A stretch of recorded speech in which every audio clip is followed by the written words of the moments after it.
Hey, everybody. How are you? Hope you're having a good night. I'll tell you who's not having a good night. It's Foodie Beauty. So I was peeking in on Foodie's live stream just a little bit ago. I was watching through Kiwi Kitten, and boy, she looked rough. She looked really rough. She looked like she was in really bad shape. So if you're wondering, did you miss anything important? Well, not much. She was on her stream. She was eating a lot of food, and I mean a lot. She looked terrible. She was pretty much purple in the face. And I was watching her, and I just thought, somebody is struggling, struggling. There was a lot of stress eating going on. And I was wondering, like, what is she stressing about? Well, I think I have the answer, or at least part of it. I think she is still stressed about what happened yesterday. I think that her being approached by the cops really affected her. It's made her paranoid. It's made her scared to go out. She even kind of mentioned on the live stream that she was afraid to go out because of the cops. The thing is, Chantal, if you aren't breaking any laws, if you are not doing anything unlawful, you have nothing to worry about. Problem with you is that you don't respect spaces. If you see a space that says no cameras, no filming, restricted, you don't pay attention to the signs and like walk away. You treat the whole world like a recording studio, and you're just going to have to understand there are just some places you are not allowed to be. So, yeah, watching Foodie, she was babbling. She looked terrible, like she had not gotten any sleep. She was also doing something new tonight. She was vaping inside of her apartment, and that is not allowed. That's against the rules. She is not allowed to vape inside of her apartment. And that's stated in the rules. And we're going to go over the Twitter peeps to show that. But the sense that I got from Foodie was, although she had a lot of big mouth energy yesterday, something must have happened because that big mouth energy was not present tonight. What's that? Hello, Bella. Remember the card lady said a few weeks ago the law would be in her picture upcoming? Well, they showed up. So Foodie is afraid to go outside and smoke. So she's smoking inside of her apartment. That is not allowed. And she's a bit paranoid, our girl. And she's very, very swollen. So I want to go over the Twitter peeps. I've also got a retro react plan for you guys, and this one's going to be a little bit different. This is not going to be a retro react of her and Natter. No, we're going to do a retro react of her and Salah. And one of the videos that I'm going to be reacting to is when she was in the Middle East, she was talking about how she wants to come back to Canada. And why am I including that one? Well, because she's in Canada and she wants to go back to the Middle East. She just can't make up her mind where she wants to be. So, so we're going to go over that. And we got the Twitter peeps, and we got another video from Kiwi Tapes detailing her relationship with Salah. And where that's just the retro react for the evening. And I think it'd be a little bit better than what's going on tonight with her. I would gladly go over her current live stream, but trust me, y'all don't want to see that. You don't want to watch her stuffing her face. It's an entire horror show. I'm completely avoiding it because it's nothing but eating all the way through and her stuffing her face and sucking on her fingers. And honestly, who needs to see that? Nobody. Absolutely no one. Hello, Cookie. She goes back and forth where she thinks she can get away with stuff. She's going to run out of countries to run to in a minute. Well, I think she's already run out. I don't know if she can leave Canada. I don't know if they took her information. I don't know if she's going to get flagged. But right now, at least, she's feeling like a cornered rat that she doesn't have a hole to run into. So we got that going on. We got some Twitter peeps to go over. Let me just make sure I am where I need to be. So how about we get into it? Let's get this thing started. It is time for the Twitter peeps.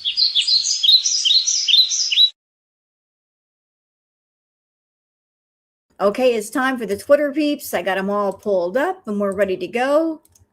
All right. So for those of you that are on Twitter, you want to follow me there, it's Wild Girl Sarah. For those of you not on Twitter, that's Why Do the Peeps. So you guys can see all the girl world stuff without having to be on the Bird app. So where we starting first? How about right here with this tweet, courtesy of Miss Harmony, saying found Foodie Beauty's building rules. And this is for Frontier Apartments. Say, can you smoke inside in your unit at Frontier Place? The answer is no. You cannot smoke inside your unit at the Frontier 100 Frontier Path Private. The building is operated as a 100% smoke-free and vape-free residential property. This means smoking or vaping any substance, including tobacco and cannabis, is strictly prohibited anywhere inside the building. Where smoking is prohibited at the Frontier, inside your private apartment unit, on private balconies, patios, and decks, in all indoor common areas, hallways, lobbies, elevators, amenities, in all outdoor common areas, lounges, courtyards, and the pool area. Penalties and enforcement. Modern residential leases at smoke-free buildings in Ontario include explicit no smoking addendums. Violating these terms by smoking inside your unit can result in significant financial charges for specialized deep cleaning to remove the odor seeping into the walls and filters. Formal noise disturbance complaints filed by neighbors via the landlord due to smoke transfer. Eviction proceedings initiated through the Ontario Landlord and Tenant Board, LTB, for breaching your lease agreement and interfering with the reasonable enjoyment of other tenants. You know, that's funny, that last part, eviction proceedings, because I think that's what she's up to. Chantal knows about Girl World. She knows how Girl World is. When her apartment was messy, there were people posting pictures on the comment page for the apartment building, and she got approached by management and they told her to clean her place up. I'm wondering if she's trying her best to get evicted from that apartment. She's been saying for a minute she doesn't want to be there. So she's been trying to figure out a way to get out of that lease. I don't think she wants to be there much longer. So wouldn't it just make sense that if she does not want to be in that apartment, if she wants to be free from paying the $2,000 plus month in rent, that she's going to deliberately do something publicly that she knows she's going to get reported for, that would get her in trouble, which might lead to her being evicted. And in Foodie's mind, if she gets evicted, that means she's free from paying all that rent money. Where is she going to go after? I don't know. I have no idea, because let's just say she found another apartment. Well, anybody who's ever moved into an apartment knows the initial startup cost is expensive. First, last month's rent, security deposit, blah, blah, blah. That's quite a bit of money.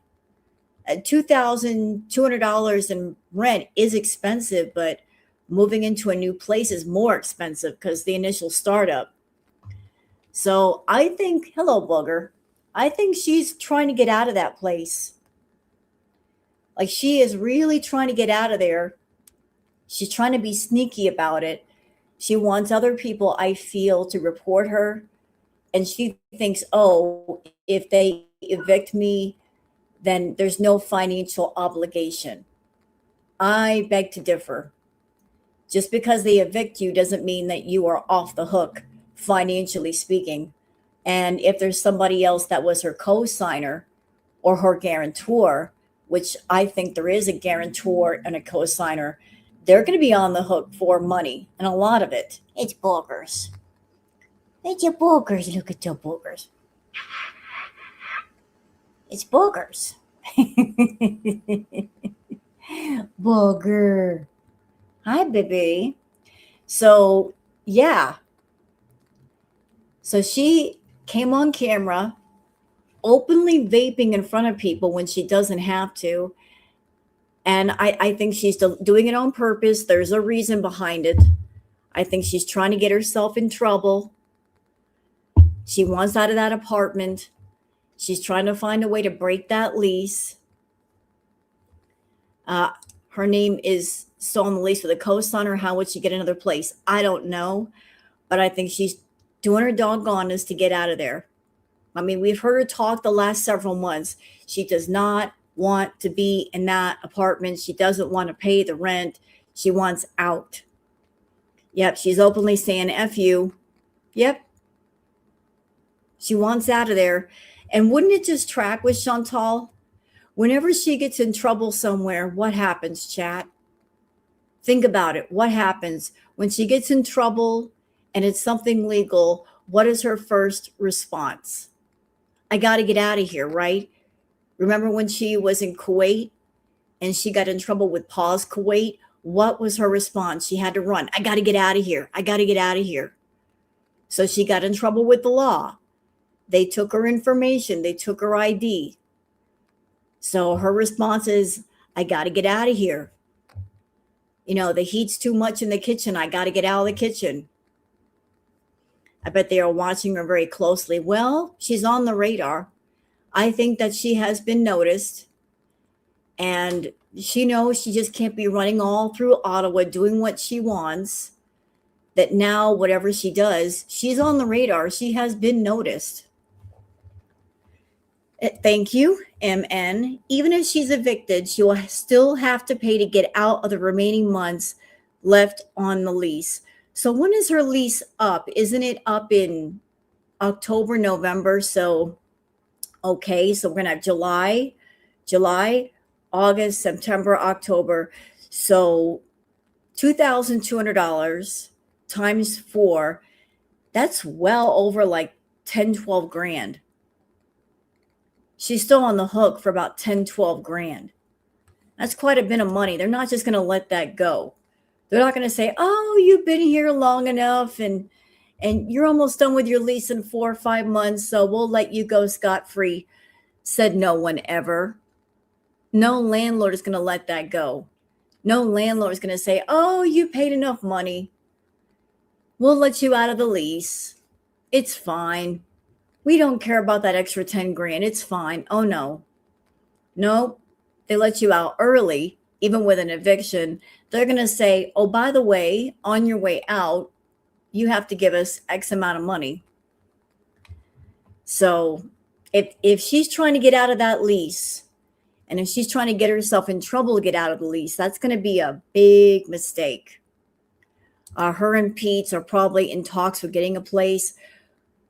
I hope that reason and sense and sensibility come into play here. He would be a fool to move in with Chantal. If he's been anywhere near her, he knows that she is in a bad way.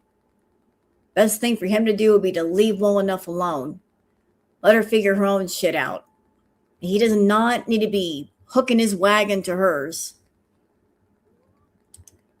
Thank you, Voodoo. Remember when Salah said, take care of my apartment? It's not his. Never. It's not even hers. She's got a co-signer. It's not even completely hers. How can it be his? Hello, Miss Music. Didn't Neo Tarot say before she would get in big trouble with the cops and maybe go to jail? Yeah, how about that? Neo did see that there would be legal trouble. And look at Foodie right now. She's been noticed. Oh, hello, drama. The landlord and tenant board decides an eviction, not the landlord. Just FYI, that's how it works in Ontario, Canada. Okay, that is great information to know. I'm pretty sure, though, that considering the trouble they've already had with Foodie, like her apartment being messy and disgusting, that's going to come up. You know, like they've had trouble with her before. She's been there less than a year, and they've already deal with people posting reviews and people posting pictures and having to go up there and tell her to clean the place up. And And the noise complaints, you know that she's not one of the favorite tenants. And she did say something interesting not too long ago. She said when her lease was up that she was going to move. I don't think that's by choice. I think she knows that when the lease is up, that she will not be able to renew it.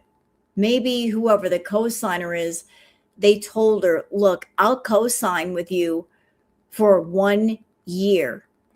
But after that, no more help. I'm not going to put my name and my credit on the line for you. I'm doing this to help you out, but this is not going to be a forever thing. So she knows she's got to get out. That once her lease is up, she's got to go anyway. But I think she wants to get out early. And here's some interesting information. So I've heard that a certain somebody around her, that person she used to be obsessed with, he's going to be looking for a place soon too. So if he's got to be out and looking for a place, wouldn't it just make sense that Foodie, she wants to be out of that apartment and be with him or be someplace close to him? Like if he's like looking around for a place, she's like, oh, I want to look with you. She's got vermin. She is vermin. It goes month to month after the lease. Yeah, you know what though, drama? One thing you know about the month to month thing, if something is month to month, it's more expensive. Oh, the price gets jacked all the way up. It's cheaper to do like a 6-month or 12-month lease than to do month to month. Like if you do a month to month, is it better for someone who doesn't want like a long lease? Yes. Is it more expensive though? Yeah. Does Foodie like spending extra money on shit she don't have to? No. So I think she's trying to get out of her lease, y'all. That's why she's doing all the vaping publicly. That's why she's showing it to people. She knows that Girl World or people connected to Girl World are going to report her. And that's exactly what she wants. She wants out of that doggone lease. She's been wanting that for months. Penny says, what are all the brown spots? The ones on her lip look bad. And the red cheeks, yikes, she looks terrible. Her mom was in this chat. I hope she tells her how terrible she looks and acts, smoking in her apartment now. Okay. Isn't that just food? The dark spots on her face, isn't that just food? She was eating earlier, like church basement spaghetti or something. Like, is that just food? But she did look terrible, though. She looked really bad, like she had not slept very well. She looked awful. Like she should be in a hospital, awful. Her mom was in her chat. Was it her mom, though?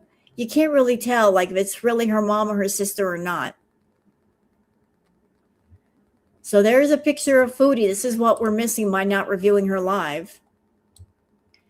Fondue Spiteful Beach says, Foodie Beauty bloated corpse attached to a boneless couch. Absolutely vile and feeder fodder. Chantal, you are freaking purple. No lie, she was purple. Look at her. This is what you guys will be missing by me not reviewing the live. This is the quality content that was happening. And she was literally purple. I was watching through Kiwi Kitten and I'm like, she is purple. Her face is purple. What is going on that her face is purple? Is that a filter? Is that from lack of oxygen? Her face is purple. This is insane. Why is her face purple? What causes that? I don't know, but it was terrible.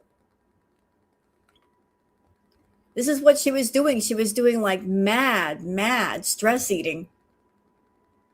Sarah Abbey says, Foodie Beauty knows the community and she knows it will be reported to the apartment manager. She always screeches, quote, I never do anything. I just come here and bees. And this is a perfect example of her creating more drama for herself. She knows it will happen and still does it. Well, Or the blood oxygen levels are low. Is that what causes it? I'm sorry, I'm not a medical professional, so I have no idea. Hypoxia. Okay, like y'all educate me. What would cause the blood oxygen levels to be low with someone like Chantal?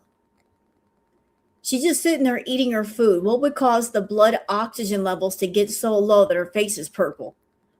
What? How does that happen?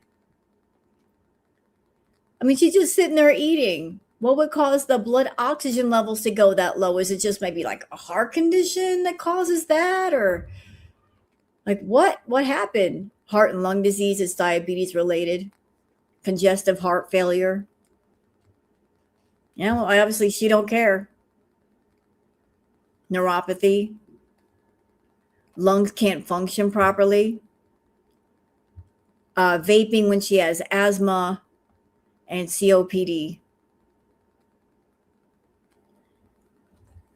What community post? You mean Foodies? The one where she's talking about the cat? Or is there another one? Is there another one that she did? I saw the ones about the cat. Blood circulation and high blood pressure. What neck? Yeah, what neck? Oh, there's a new one? Okay.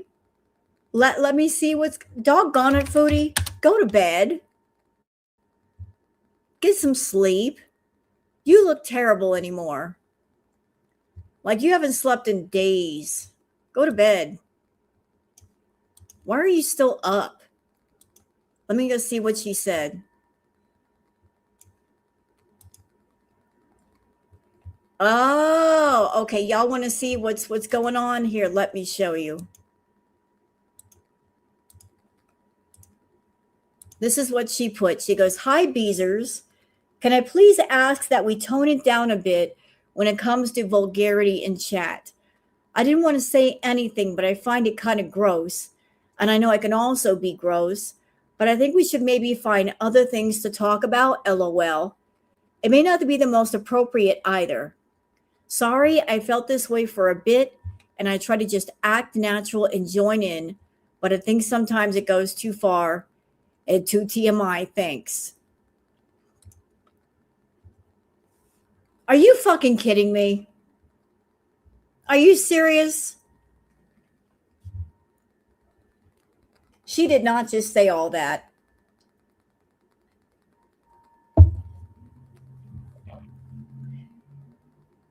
Of all people to tell her chat to tone down the vulgarity.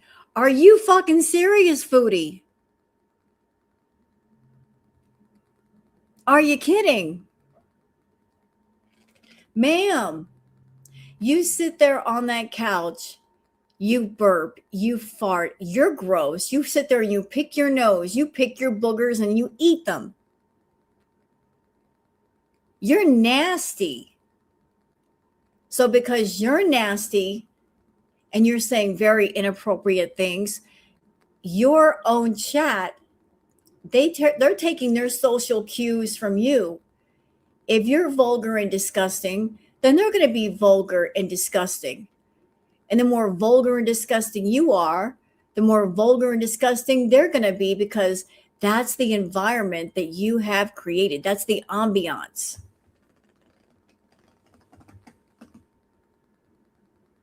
I was just on Twitter. I saw some of the gross, disgusting comments that your beezers have been making, especially that one talking about using a strap on. I'm like, are you fucking for real? This is the kind of chat going on in your room? These people are talking about this mess? And you over here trying to school people not to be vulgar.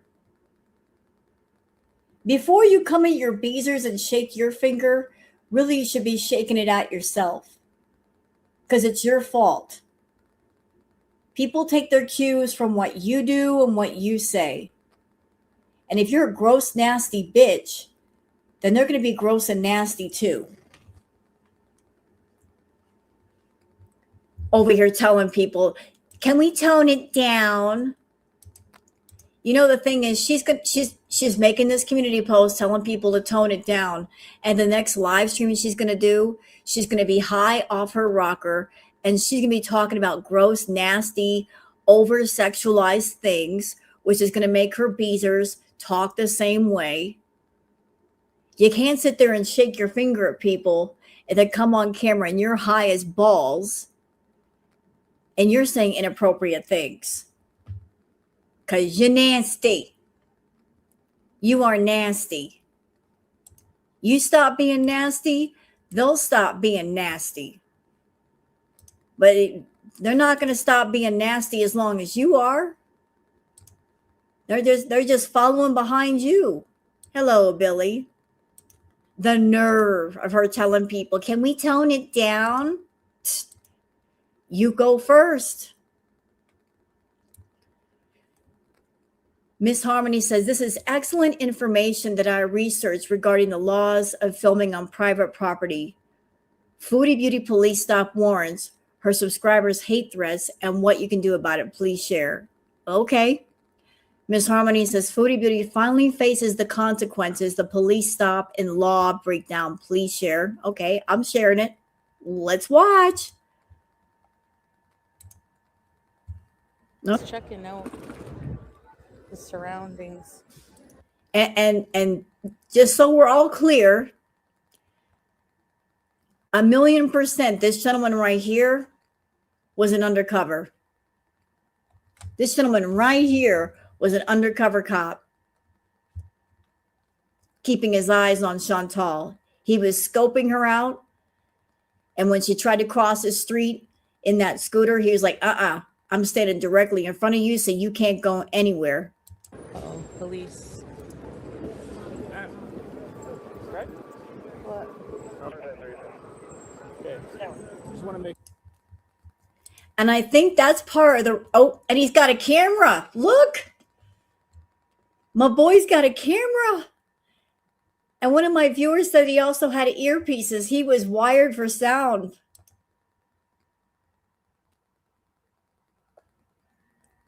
He had a camera. Direct eye contact and legs position. Yeah, he's got that. You ain't going nowhere. Look how he's standing directly in front of her.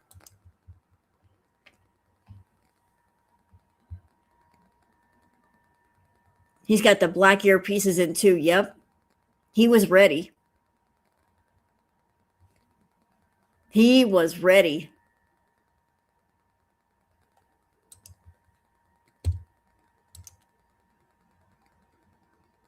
Legs position and everything. Good. Okay. Just want to make sure what you have with you. Huh? Do you have something on you? No. Someone Yeah, said go you ahead, had check. firearms. Someone No. said you had- Body cam. Oh. Uh-oh. He had that body cam going as well. Oof.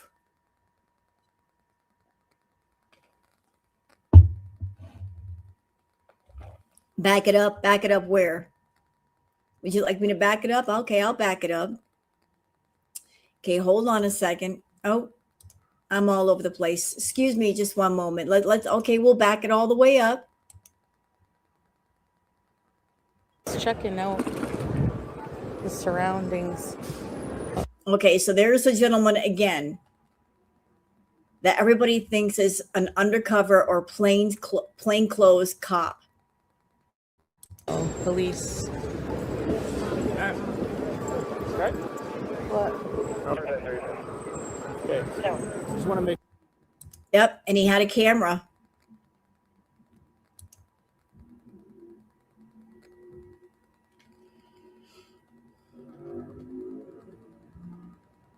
Okay, hold on a minute. Direct eye contact, legs positioned. Yeah, I noticed that too. That she was about to cross the street and he stood directly in front of her like, you ain't going nowhere.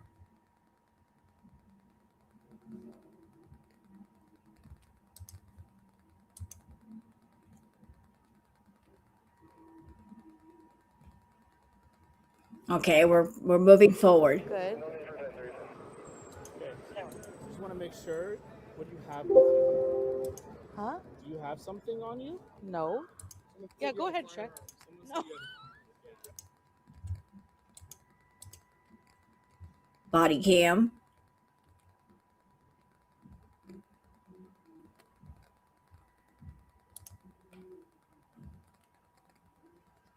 So there's the body cam.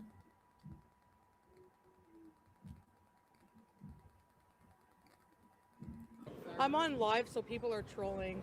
Okay, we're Sorry, if I'm like, there's yeah, go ahead, check me out. Yeah. Could you mind if I'm filming? It's okay. Yeah. Sorry that they're wasting your time.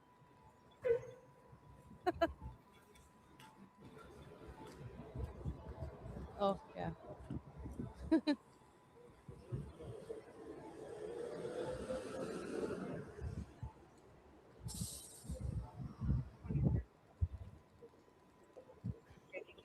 Because I'm doing a live stream, so people call the cops sometimes, like for a reaction. They didn't say it was a cell phone. They said it was. Yeah, I know you have to check. I know. I don't have a firearm. You can pat me down if you want. Okay. I'm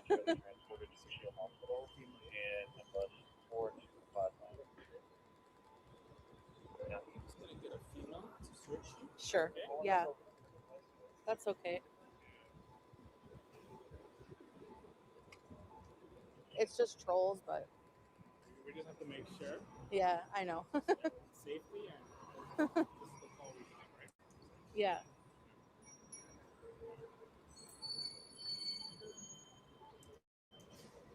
Where you hit? You know what I found interesting? When they pulled up on her, let's do the body count right now. So we had like the plain clothes or the undercover officer in the white, correct? That's where it started. So that one was scoping her out. And then we had what, 3 or 4 additional officers show up. And it's just for one person. 3 to 4 people show up, plus look at the vehicle. Not exactly a regular police car. They were ready. They were ready for her. Like 4 or 5 people for one person on a scooter.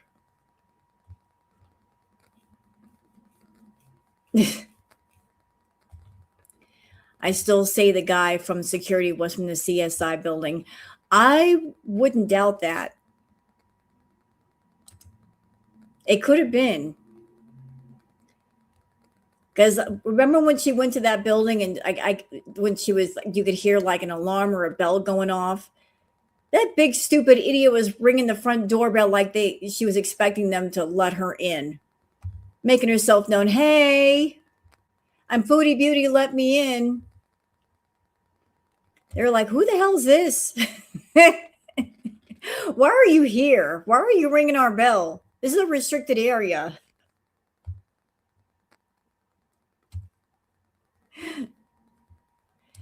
Hello, Sugar Pop. Yep, the CSI building put her on the watch. And isn't it something that today she doesn't want to go out? She doesn't want to go outside even just to smoke. She's paranoid now to go outside and smoke. Remember how she was running around the apartment building trying to find little corners to smoke in? Now she don't even want to do that. She wants to stay inside her house and vape, although she's not allowed to vape in her house. And she knows that. Ooh, thank you, Payday Rose. When she left the FBI place, there was a shadow following her real close. Are we sure that wasn't the security guard that approached her and told her not to film anything, that she couldn't be on the property? Was it that person or was it somebody else? Yeah, she knows she fucked up. So she's all kinds of paranoid right now. She doesn't want to go out because she's scared.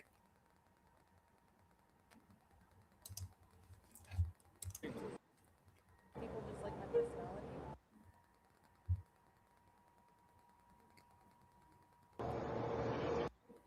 Oh, this is a long ass clip too. Yeah, You know that. that's basically what I do. Yeah, I don't bother anybody. Okay, you know what? We saw this before. We don't have to see it again. Bad Seed Reaction says Foodie Beauty. So I guess we are at the F the lease era. I guess so. Let's watch. It's like it's vapor. So I don't know.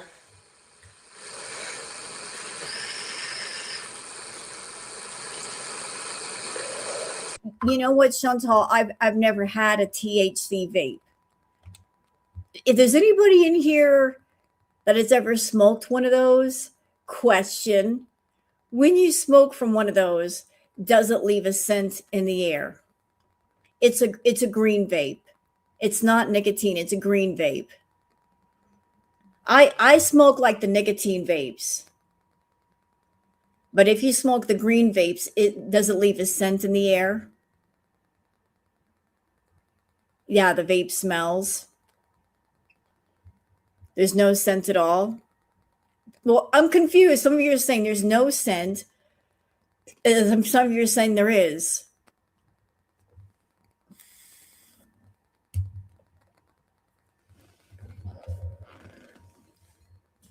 Very minor.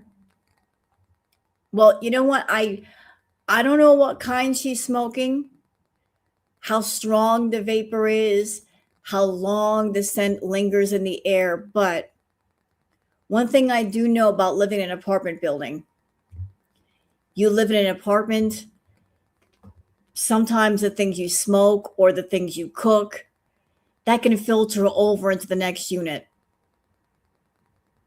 Like I could sit in my apartment, and if somebody upstairs from me is cooking, I know what they're cooking. I can smell it inside my house. If there's a fire outside, I can smell that too. You know, scents do come through the walls. So if she's got neighbors that if she's smoking and they can smell the vapor, they can complain. Yeah, I can smell. I know. Yeah, you can smell it a mile away. Yeah, regardless if it's not allowed, it violates the lease. Correct. So whether somebody can smell it and it's strong or not, if it violates the lease, that can be a good reason for them to kick her the hell out. I better not smell someone's dinner. It's not their fault though, Callie. If somebody's cooking upstairs, you know, you're gonna smell it. It's gonna make me hungry. My cousin has a green one. You can totally smell it. Well, you know, knowing Chantal, if she is getting vapes, she's probably not getting the vapes that have like the low concentration. She's probably getting the ones with the highest concentration. Therefore, the scent is going to be even stronger. So if you're someone and you don't smoke, you might pick up on that scent a lot faster because you're like, what is that smell? What is that smell? Like you're going to pick up on it immediately because you're like, what is that?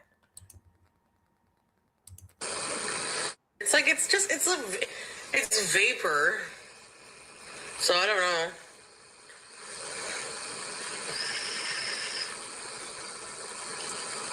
know. All right. Well, we'll see what happens. All right. This is going to piss a lot of you off. It pissed me off. We got to play it though. Bad Seed Reaction says homophobic biatch. Let's watch.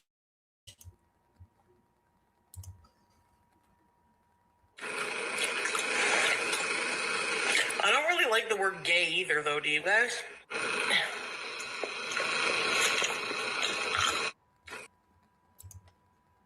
So she doesn't like the word gay. What's wrong with the word gay? Hey, Chantal, did you know that gay could also mean happy?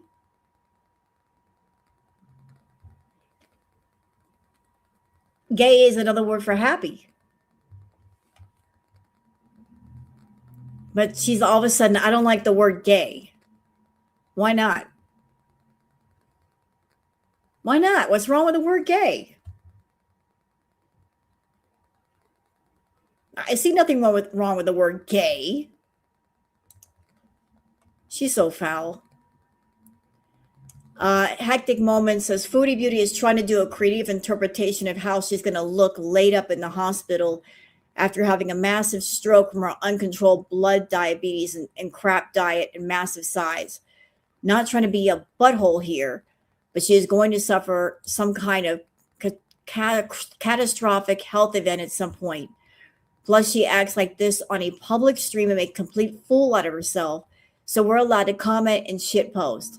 Now, don't mind me. I'm just going to sit here and be jealous of how much prettier than me she is and how much better she is at making high quality content than I am. So, what was she making fun of herself here?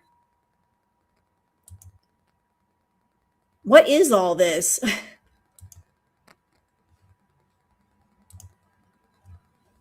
What are these pictures?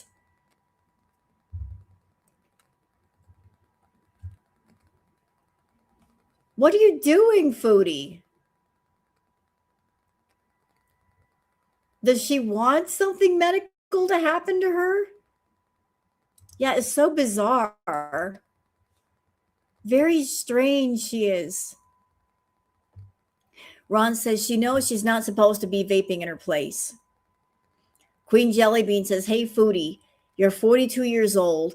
Continuing to use ignorance of rules and laws is not going to work. Here is yet another thing you could have asked Chat GPT instead of making fake pictures of yourself or asking it to make Salah kiss you. Mary Jane vapes absolutely leave an odor. Okay. Yes, in Canada, a no smoking clause in a rental agreement generally extends to vaping because vaporizing creates an aerosol containing chemicals or residual odors. Most landlords, property managers, and legislation interpret vaping as the exact same behavioral violation as smoking. Provincial and lease rules. Rental housing rules are managed by provincial and territorial laws. Under many provincial laws, including the Smoke-Free Ontario Act, vaping is strictly prohibited in indoor common areas, like elevators, hallways, and laundry rooms, just like traditional tobacco and cannabis. Lease agreements. A landlord has the legal authority to set property rules through your lease agreement. If your lease specifically prohibits smoking and vaping or bans cannabis consumption, you must comply with these terms or risk facing lease termination or eviction notices. Well, she wants that. She wants to get kicked out. She doesn't want to be there. I remember all the way back, y'all, where she tried to use Girl World to get out of her lease. She was trying to use all of us as a way to get out of her lease, and that did not work.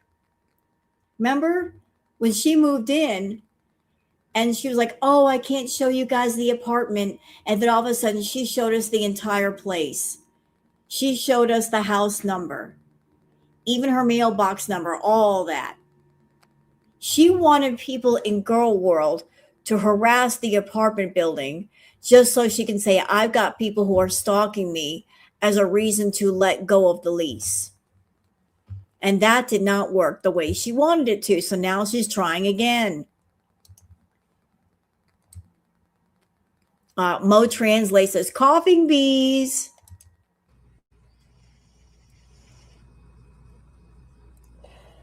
Probably on.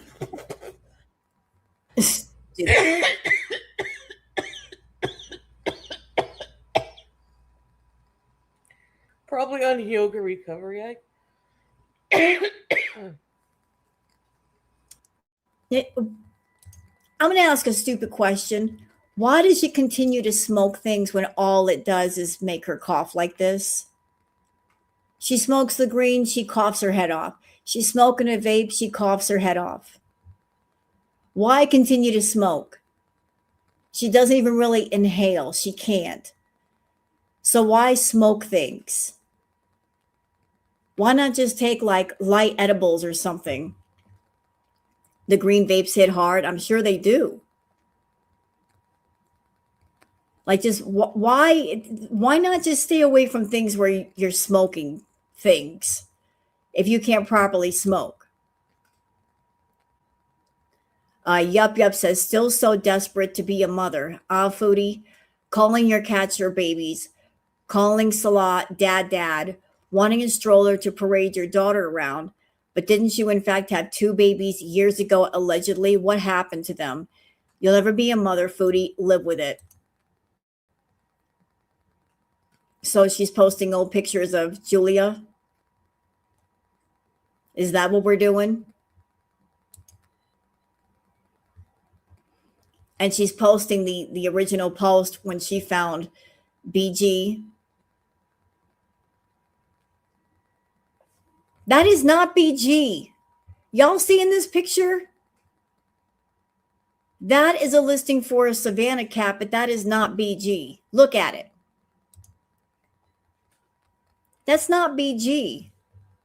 That's a listing for another kitten, a Savannah kitten.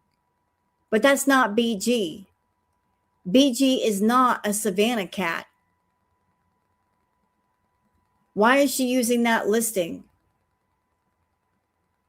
That's not what BG looks like.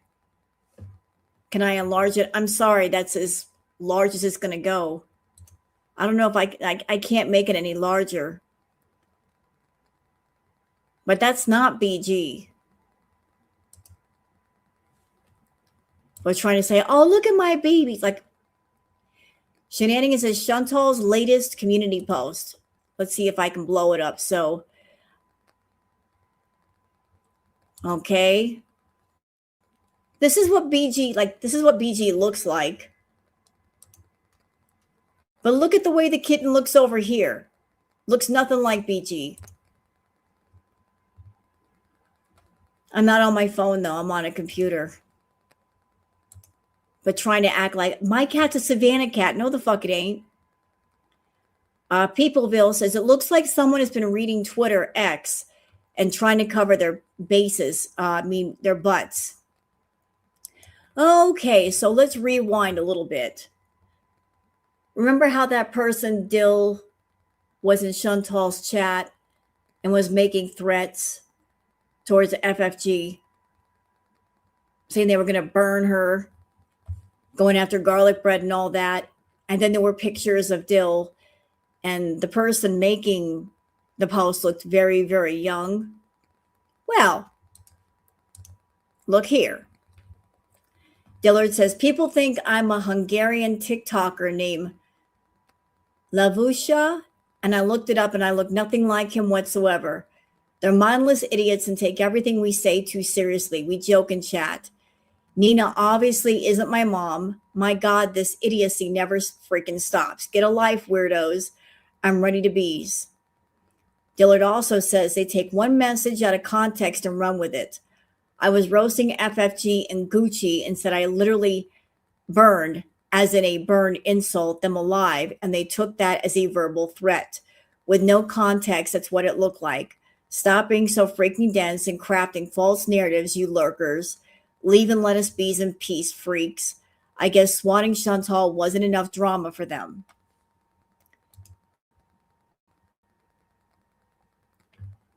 So this was in her chat. Dill, you were... I read the original comment. You said what you said, and you meant what you said. And the context of that comment saying you were going to burn FFG, you did not mean it like, I'm going to burn and insult you. You didn't mean it that way. You're just covering your ass right now. See, this is why people on her side, they need to be careful with the things that they're saying. They don't understand that when they say things like that, they could get Chantal in trouble. They could put her channel at risk, and they're putting themselves at risk also. Like, they can get in trouble for making violent threats. It absolutely was a threat. Dill. And that's not the only time that somebody's made a violent threat over there.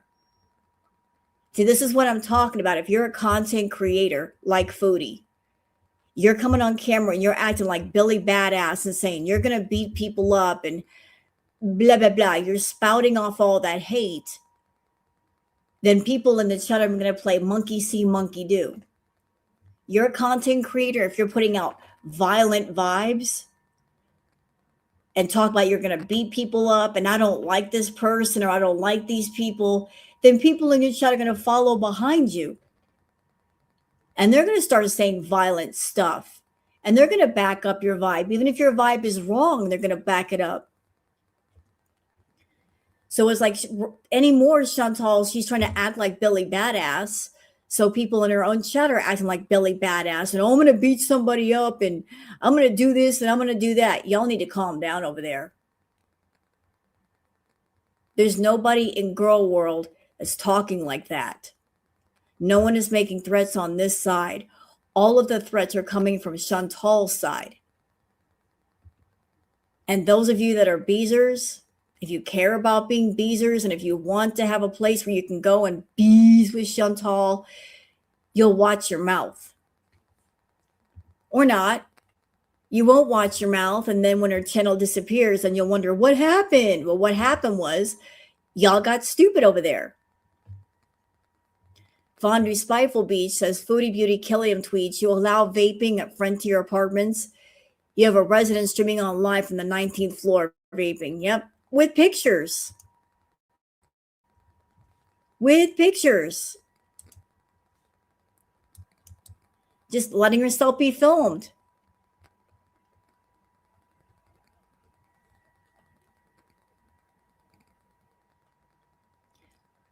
Let's see. Moving on.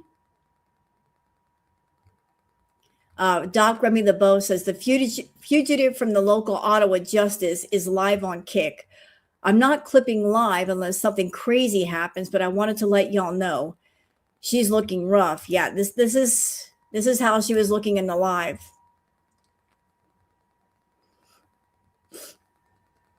I turned it on and I saw her looking like this, and I'm like, holy hell. Has she slept yet? It doesn't look like she's gone to sleep yet. Like she's been up all night. She looks very swollen. She looks very just sodium filled. She does not look well. And she looks terrible. I was like, holy crap, dude. She's looking swollen and not in a good way. Miss Harmony says, truly an inspirational twist of events. It turns out Foodie Beauty lease agreement was actually a brilliant 4D chess strategic move. She must absolutely be thrilled that now, instead of being restricted by pesky rules, she gets the golden, unmatched opportunity to intensely vape while staring into her webcam and sealing her fate. Yeesh. Let's watch. You know, they'll let me know, but in my lease, it doesn't say anything about that, as far as I know. And in the emails where they say smoking is prohibited, they don't say anything about weed vapes, which they don't leave any odor. Hey, Troy, Kelsey.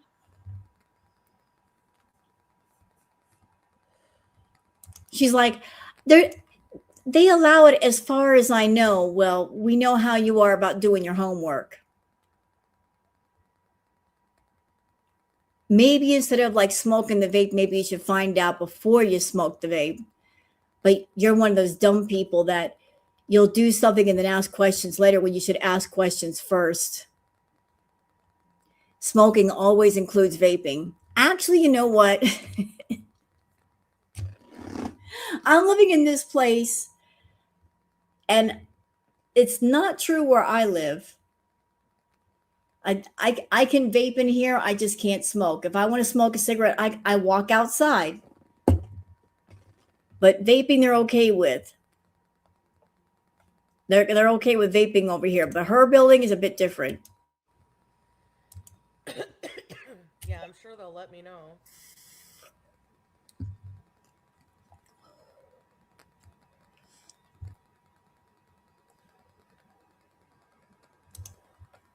Thank you. I never know, and if I can, I can't. Until. Yeah, what if they tell her you can't vape? Can you imagine? So there's Foodie. And if she finds out she can't vape inside. So she can't vape inside. She's going to be too paranoid to go outside and smoke around the building. What's she going to do? Is she going to be back on the edibles again? She could be too paranoid to step outside and smoke. Why is she smoking on stream? Because she's stressed. Listen, I watched part of her stream tonight. Girl is stressed. Orem, you were over there with me in Kitten stream. Yes or no, was she not stressed? She was stressed. That encounter yesterday, the shock has worn off, and she is stressed. She was sitting there eating a bunch of food. She was chewing on her fingers. She looked stressed. She was doing that stress eating. Like, she is freaking out. She was an entire mess. She sure was. All right, Nana Spike T says, first off, holy crap, she's a biggin. Secondly, Foodie, you have no consideration for anyone around you. You nearly took that woman out. You tailgate people. You cut people. Pay attention to your surroundings, you selfish cow. I didn't see this part, so let's see it.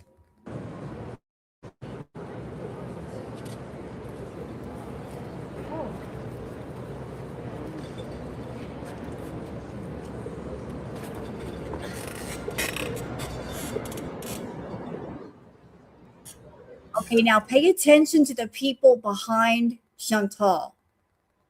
Chantal backs up Wobbles and nearly hits a woman by doing that.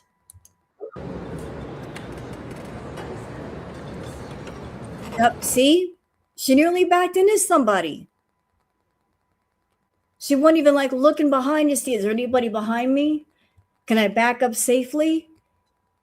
She nearly took somebody out. Rude bitch. Watch where you're going.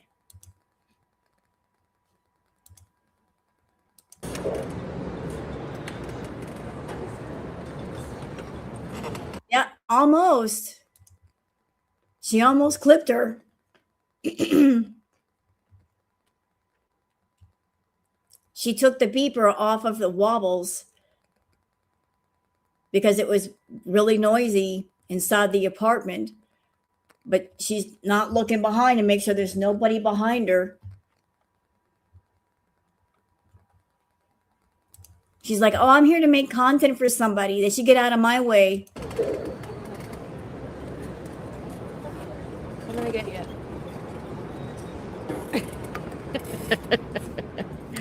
She didn't even turn to the woman and say, I'm so sorry, excuse me. Nothing. Just like she nearly ran over a guy like yesterday. Didn't say, I'm sorry to that one either. So her being rude, as she does. Peach Slick says, what? Doc Remy LeBeau says, wait, that Dill person who said they wanted to burn FFG and Gucci alive, among many other violent threats, is Nina's child? So here's Nina in the chat saying, Dill is my son. Back off, guys. So Nina is claiming that Dill is actually her son. That is just weird anyway. It's weird enough that you're a beezer and you are enabling and funding Chantal, but you're going to bring your child all up in there and they're going to make threats?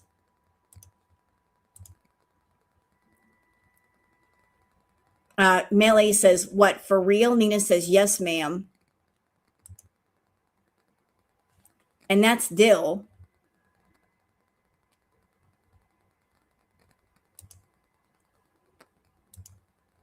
Yeah, that is very weird. There's some twisted people over there. Twisted. Bringing your family members up into Chantal's chat and they're making threats for what? Debbie's World says Chantal Thoreau yelling at mall cops. Video credit, hey Piggy.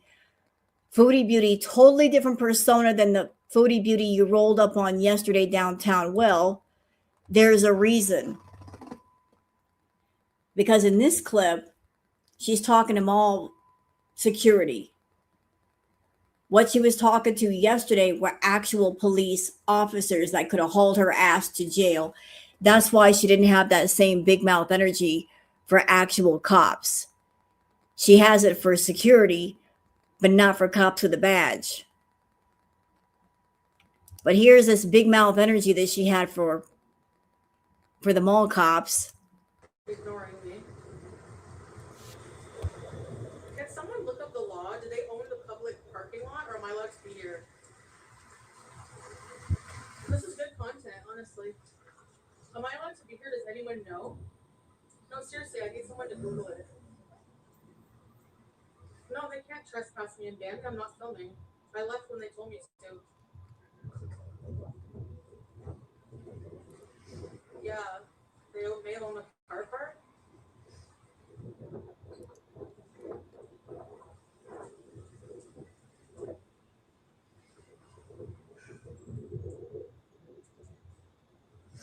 It's a public parking lot. Like, what? Chantal, a parking lot is part of the property. If you're at a store or any other business, and if you're in the parking lot, that's still considered private property. And the person who's renting or owning the property, if they say, we don't want you in our parking lot, if they say you have to leave, you have to leave. And the best thing you can do is say, I understand, and I'm gone. Don't put up a fuss, just leave. Because it is private property. You don't necessarily have to be inside an establishment to be on private property. You walk into any business, that business and those who run that business, they have the right to A, refuse service, and also tell you to get the fuck off the property. And it's stupid to argue. Just go. Just like yesterday, you were there at that building, restricted building. The security guard told you, do not film. Get off the property. And you kept filming like an idiot. And then you wonder why you got tailed by security. You wonder why the cops approached you and got your ID. Now, because of you being stupid, they got your name. They got your information. And they might be watching you. You might be on a watch list. Had you not gone where you shouldn't have gone, had you not acted stupid, none of that would have happened. But it's your big mouth that keeps getting you in trouble. Just like it happened over in Kuwait with Pause Kuwait. All of that happened for why? Because you were being a greedy ass fool and you wanted to use a kitten to make money. You wanted to grift using an innocent animal. You snatched it from its mother, and that's a big no-no. You begging over there is also a big no-no, and you got reported. And then once you got reported and there was trouble, you couldn't get out of there fast enough. Now you're back in Canada, and you were inviting the law to take a look at you. And now that they're looking at you, the feeling is you want to get out of there, but where are you going to go? You're running out of places to run to. You can't run to Cuba. You can't run to Syria. You can't run to Kuwait. So where the hell are you going to run to? Because wherever you go, you always run your damn mouth and get yourself in trouble because you're stupid. You're fucking stupid. They don't own the whole freaking area. It's so stupid. I'm not talking to you. See ya. This is not public property. This is public property. No, it isn't. Detained? Okay, sure. Okay, sure. I didn't break any laws. Go fuck yourself. What the fuck? idiots, man. You know what, Chantal? You strike me as that person. You got that big mouth energy until you're in cuffs. And then once somebody puts you in cuffs, you'd be crying like a little girl, begging for mercy. I'm so sorry. I didn't mean to. Yeah. Yeah, that's the way you play the game. I'm so sorry. I didn't know. You know what? They're going to look at you and say, you're 42 years old. Don't play those kind of games with us. There's only so much you can talk your way out of. You burned through all your chances. I'm gonna look up the law and come back. They're fucking retarded. You're gonna be detained. Detain me, bitch. Yeah, so where's that big mouth energy? If you're allegedly not doing anything wrong and they're threatening to detain you, why don't you just stand there? Why not just sit there? If you're standing on business and you're like, I'm not doing anything wrong, why not stay? The moment they said the word detain, your ass took off. You couldn't get out of there fast enough. I know the sound is low. I've got the volume boosted all the way up. It has to do with the volume that this was recorded at. The sound is low. I know. I'm trying my best. So we'll just move on to the next clip then, since y'all can't hear this one, but y'all get the point. She was being all big mouth energy here. Ashley says there's a whole fetish that deals with medical issues, poor health, dying, etc. I think that's why she badly wanted the scooter, maybe even why she got the Libre. Maybe not, but knowing rule number 1, it's something to consider. Now here's something you guys might find interesting. Boho Chic says, FYI, you don't need a doctor to get the Libre here in Canada. It can be purchased over the counter. She never saw a doctor. Nope, here you go. No, you do not need a doctor's prescription to buy this Freestyle Libre or Freestyle Libre 3 Plus systems in Canada. They are classified as over-the-counter devices and can be purchased directly at most local retail pharmacies. So she may not even have a doctor. That could all be a lie. She could have just bought the device herself and just putting on a great big show for the camera. You can purchase in the United States also.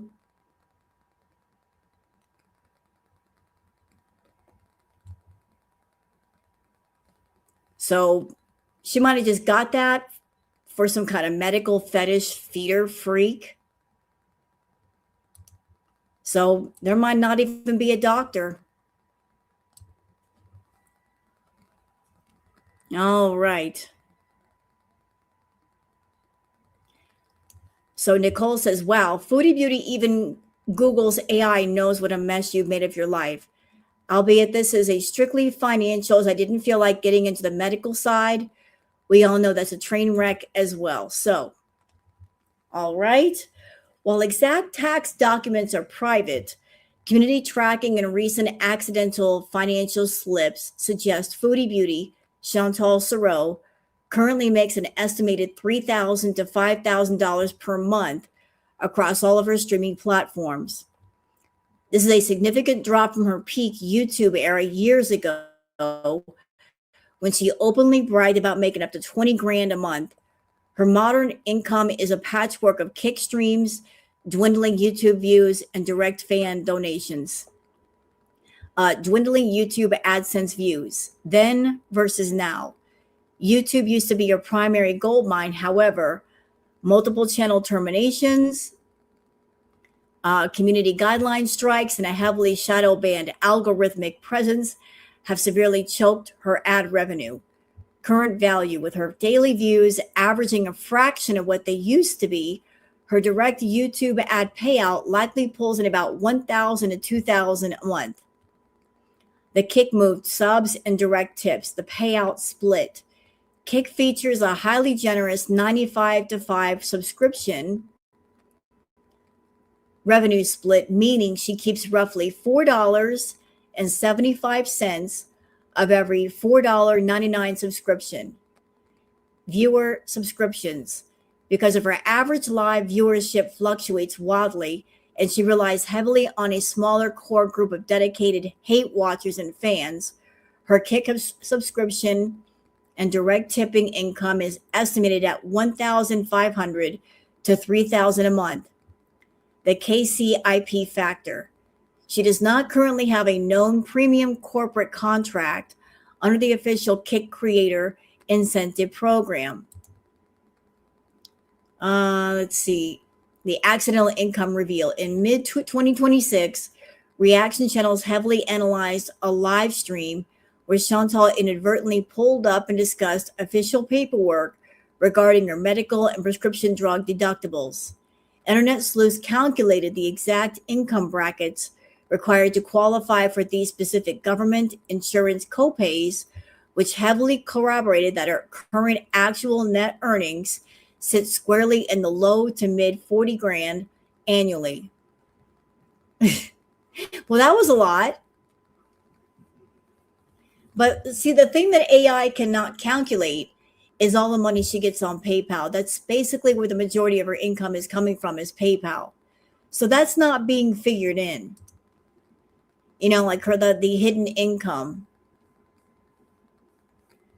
Kalea says, see, you don't understand why she even said anything more to him than just, is it okay for me to be here? After he said no, I would have just left. So let's watch. Look, it's all spiky at the top. There's no jump in that. What is in that building that's so top secret? It doesn't matter. If it's a restricted building, your ass shouldn't be over there. There's a reason why it says restricted. There's a reason why it says there signs everywhere saying no cameras allowed. There's a reason why that fence is there. The feeling is stay out. Do not come close. Do not approach. Take the hint. Read the room. There's so much suspense. Makes me want to go camping. What I used to... Oh, am I allowed to be here? Am I allowed to be here? You know the answer to that one already. No, you're not.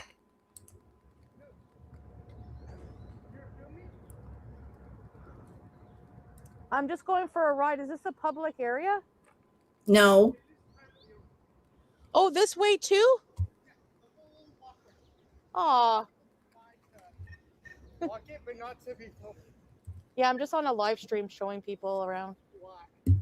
I just have a, I do live streaming for a job. That's wonderful. Yeah. You can't do it here. Oh, really? Aw. Yeah, we don't have, so you can shut it off. You're allowed to go to the road. Yep. See, right there, he's telling her to please shut it off. He was requesting that she shut off the live stream, and she just kept going. Right Yeah. now, insert there. But nothing along. This is a private site. Oh, okay. Yeah. See, I thought anything outside of the fence. No, it's not like we just do that to be nice for pedestrians. Oh, okay, Right, but you not can't through. film there. Okay. If you notice, actually, throughout the west fence, we actually have images on you. Oh, really? Oh, I missed that. Sorry about that. That's all right. So Okay. Since you're still recording, I'll go on the street then. Okay. And the thing that the I did show one part, the road that she took, the path that she took to get on this main road was a piece of road that was blocked off by two metal pipes. Like it was put in the middle of the road so that cars couldn't come through there. That should have been her first clue. Like that's a no access road. And she shows that, oh, since I'm on a scooter, I can just scoop between the space and get on the road anyway. Sorry about that. We also noticed you went to the front door. Yeah, because I thought it was like I didn't want to know what it was. Like, what is that building? So we're not even allowed to tell you that. Oh, it's a top secret. Okay. Yeah, that's why we're like Pushing my luck. Okay, thank you. I thought it was a park. It's I thought it was a park. I thought it was a park. I've never heard of a top secret park. Have you? I thought it was a park. Well, if it was a park, then wouldn't that be public access? Why would it be top secret if it was a park? Dumbass. Bye-bye. Yeah, I guess See, look. See right here? No public access, no cars allowed. But she thought since she saw space right here, she can get through with wobbles, that she was allowed to go through there. She wanted to poop there. Yeah, I heard that she did make the comment of like, I wonder if I can poop here. Guarantee if you had, they would have been on you. Ass would have been going to jail. I was on camera, so I'm just... Okay, however, the area features a heavy metal security gate and rising security bollards blocking the asphalt road. In restricted facilities, these physical barriers are usually accompanied by signage further down or right at the checkpoint entrance to warn drivers and pedestrians that they are entering private or government property. Chantal simply ignored the physical boundary until the security guard personally intervened to tell her she couldn't stream there. Yeah, fuck around and find out, Foodie. What is this place? It is a billion-dollar spy palace. Not a place for her, that's for sure.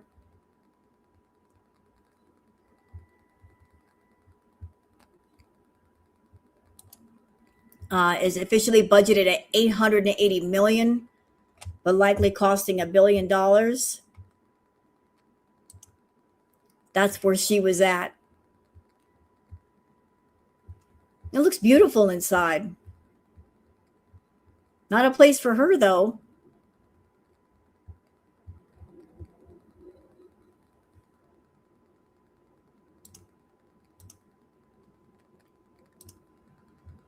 Let's see, 2,000 employees. Da da da da.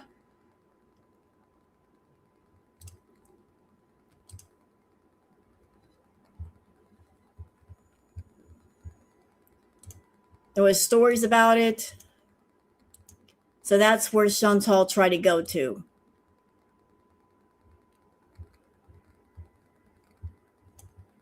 All right, what else we got here? Like, this is like a throwback. A rumble in my bottoms is on this day in 2018. Foodie Beauty felt thin and ate Chinese. Y'all look at this picture of Foodie.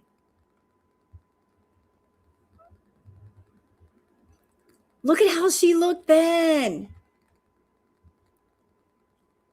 That property has cameras all over. She even pointed 2 of them out. So what kind of a park has cameras all over it?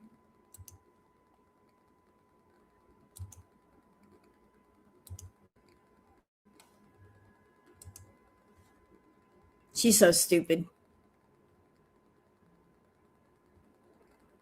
Now this will make you giggle. Who says animals don't get jealous? Ideal Lady says, I pranked my cat with a fake cat.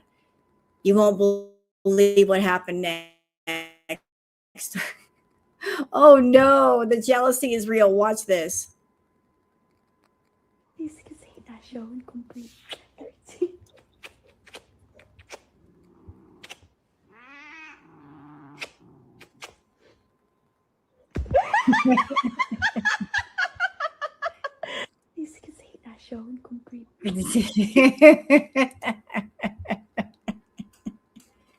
Baby.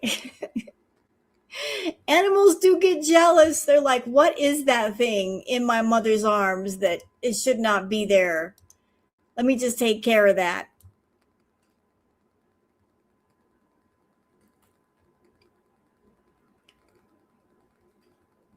Doc Remy LeBeau says baked Chantal announces that she's giving up green again, and then talks herself into a circle and backs out of it in a span of mere seconds, all while once again showing that she has no idea what the term harm reduction means. English major, y'all.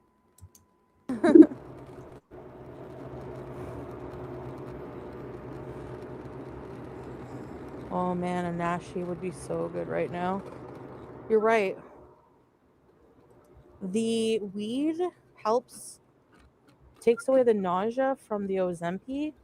Well, you know what? You wouldn't get nausea from Ozempic if you didn't overeat, dumbass. If you just cut down the food, you wouldn't get nauseous from the Ozempic. You're getting the nausea for a reason because you're overeating. And it fucking makes me a bit hungry. No shit. It makes you a bit hungry. Hence the reason why you shouldn't be doing green products, because they make you hungry. Now here's the thing. Okay. I have a plan then. So I'll have to quit when I run out. So I'm going to have another one now. I'll try to get rid of them faster. Fuck. Get rid of it and just stick to my Ozempic. I might be crabby at first and high strung, but. And then what is she doing tonight? She's smoking out of a vape. So obviously she hasn't quit. She just found another way to do it. So we're not going to smoke the green sticks. Okay. But you're still doing the vape. So you're still getting, you're still getting the THC, dumbass. Together, unless it's at least harm reduction, because through the whole day I don't eat as much as I normally would,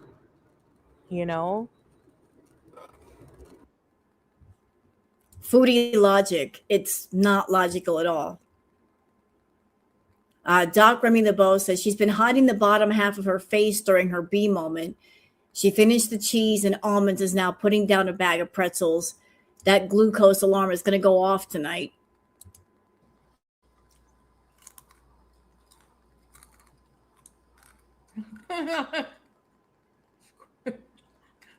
Ow. So this is her way of trying to get away with having a bee moment and not get in trouble for it on YouTube.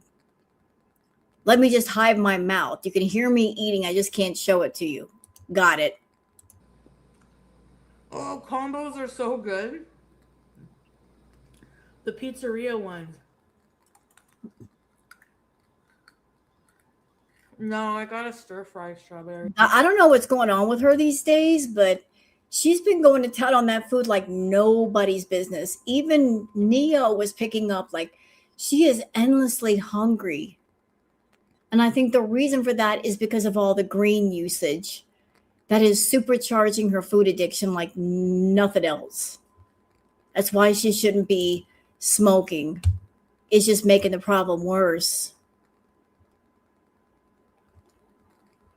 All right, so that's it for the Twitter peeps. Let's go on to the retro react part of it. Where are we going first? What are you watching? Oh, Foodie having a bee moment and trying to hide it. Not very well. So let's see. Where are we going? Where shall we go first? Let me get rid of that so I can keep track of everything.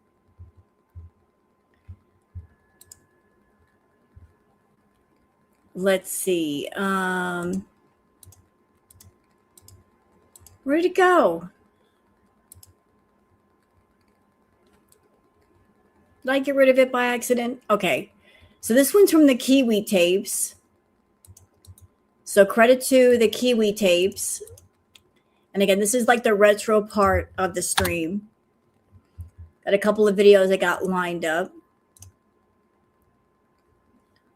So this is the Kiwi tapes. Let me just go ahead and switch on over.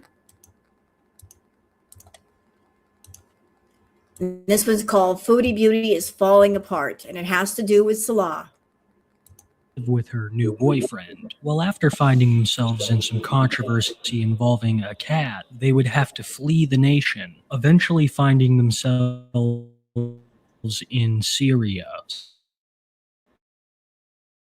Salah's nation of birth, and one of the most war-torn nations in the Middle East. We get there. Why has it come to all of this? And what future could her new life possibly hold? For those who know nothing about Foodie, I'll give you a quick rundown. Her name is Chantel Serrault, a moderately popular mukbang YouTuber who slowly turned into an infamous internet figure through the messy relationships with her numerous boyfriends and her absolutely terrible treatment of cats. Foodie has cemented her legacy through years of scandal and controversy, but the current situation is unlike anything we've ever seen. Since starting her relationship with Salah, she has embarked on a journey across the Middle East, and we're going to cover most of that journey today. It all started in Kuwait, a smaller Middle Eastern nation located on the Persian Gulf, sharing land borders with Iraq and Saudi Arabia. Kuwait is generally considered a lot more developed and safer than Syria, so this is where Salah, Foodie's boyfriend, had been living for the past couple of years. I believe he was on a work visa. That is until Foodie came to live with him, and they would eventually find themselves in a controversy surrounding a cat. Foodie and Salah had solicited donations. My God. Look at the way she looked then. She was so much smaller. Doesn't she look different in Kuwait than she does now? Holy moly, macaroni and cheese. For the cat to take it to a vet. Asking for money like this online is illegal in Kuwait. Foodie had also been filming government buildings during her vlogs. So this has always been a problem with Chantal. Over in Kuwait, she was filming government buildings. She was filming oil fields, which is a big no-no. Wherever she goes, she's into filming places that she should not be filming. And she went to that restricted area. And now she might be on a watch list because she treats the whole world like a recording studio. She doesn't pay attention to signs or rules or regulations. And she wonders why she keeps getting in trouble. So there was a plethora of Kuwaiti laws that she had broken, and it was serious enough that she decided to flee the country and even take a short break from YouTube. Foodie has done this many times before, but this one was much longer than usual. Speculation was going wild, made only worse by increasing tensions between Iran and Israel. Missiles even flying over Kuwait, and with not a word from Foodie, people had no idea what was going on. And as if things couldn't get any worse for Foodie, some pretty big YouTube channels began to cover the paused Kuwait situation. People like Atozi, Legal Mindset, and Cinnamon Toast Ken all made videos on the situation with Foodie and the Kuwaiti cat. And then, when the world didn't need her the most, she appeared. Surprising few when she revealed that she was in Canada. And I want to point out that it was just Foodie in Canada. Salah was still in Kuwait, at least according to Foodie. And you know what? He's going to stay in the Middle East. He's never going to come to Canada. She's never going to be able to go back over there. It's just not going to happen. And I'm going to give my thoughts and my feelings about why she decided to pursue this thing with Salah in the first place. These are just my thoughts. I think she was very content to stay in Canada up until her second bankruptcy did not get discharged. Once she figured out that her second bankruptcy was still going to be open, I feel that's when she decided to talk to Salah, get in touch with Salah. She was looking for a safe place to go and a safe place to be away from her tax debt. Like she was basically looking for a place to hide and a place to escape from. That's when this fever of wanting to be in the Middle East started. Not before then. She wanted to get away from the tax man and from the tax debt and the bankruptcy. So somehow she found Salah. They started talking. They struck up a deal. It was always a business deal between them. You do this for me, I'll do this for you. And she could stay in the Middle East, and the cost of living wasn't as much as it would be in Canada. And that's when she started to shift her focus to the majority of her income being hidden. That's when she started to put more focus and emphasis on begging and getting stuff through PayPal and hiding her money versus I'm going to be on YouTube and I'm going to make money on YouTube. I feel the government knows about her YouTube income, and that's all they know about. They don't know about her PayPal donations. I feel like 80% of her income is being hidden. She's not going to tell them about her PayPal stuff. She might have other accounts they don't know about. But she was looking for a cheaper place to live, and she found the Middle East, and she found a connection over there in Salah. She would also reveal that this trip back to Canada wasn't permanent and that she very much intended to return to the Middle East. Yeah, there is a reason why I came here. Yes. Will I tell you what it is? No. Salah and I had some, kind of a change of plans. I don't want to tell you guys what they are because... Yeah, she didn't want to come back to Canada and stay too long. Again, she was hiding from the government. She was hiding from her debt and the money that she owed. So when she came back to Canada, she'd stay for very brief periods, but then go back to the Middle East. And she just kept doing that and doing that and doing that and doing that because she did not want to stay in Canada. She was running from her debts and all the problems that she created. When you tell people your plans, I saw a really good analogy, actually. A really good, metaphor, analogy, whatever. So basically, it was a picture of two candies. One was in a wrapper and the other was open, and there were all ants on it. They're like reruns. So the ants are the parasites and everybody trying to ruin your plans. And then if you keep it wrapped, no one's on your ass. Foodie basically calling herself a wrapped piece of candy never fails to get a chuckle out of me. This woman has an extremely high opinion of herself, and I believe that it's a product of refusing all accountability or blame. It is very rare to see Foodie sit down, admit that she was wrong about something, and make an honest statement. But even if she does, she's going to just repeat the same behavior. Case in point, her cats. I can't even keep track of how many cats that she's gotten rid of. But I'll tell you something. 8. Well, the last count was 8. 8.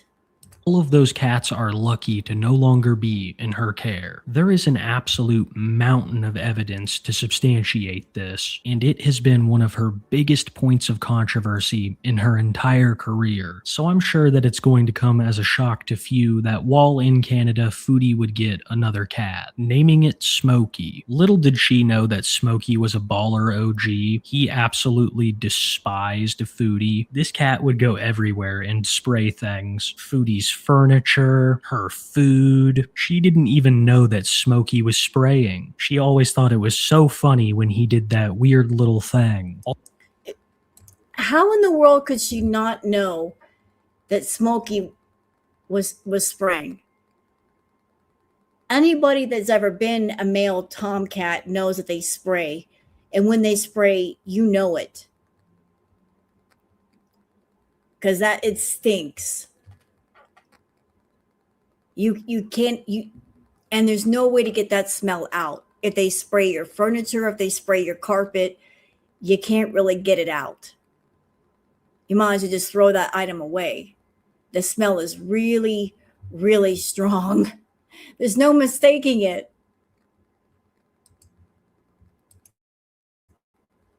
All the while, he's marking his territory all over her belongings. I think I should also bring up now that Foodie never intended to stay in Canada. This was just a temporary stop while her and Salah found a new country to live in. So even if Smokey was the most well-behaved cat on earth, she basically had no intention of bringing him with her. No. Like I said, Smokey had it all figured out. It's like he knew that she was going to do him dirty. So the honeymoon period between her and Smokey wore off pretty quickly. quickly, and within a couple days of getting him, she started talking about rehoming him. It happens so fast. People messing with your fucking life, with your family. So you have to leave the country very quickly. The next day, you have to leave your home you've been at for 3 years, move somewhere alone, and it's still sinking in. I'm still taking it all in. And I thought that I want a cat. Like, I don't want to live without a cat. But I'm realizing that the responsible thing to do is not have one right now.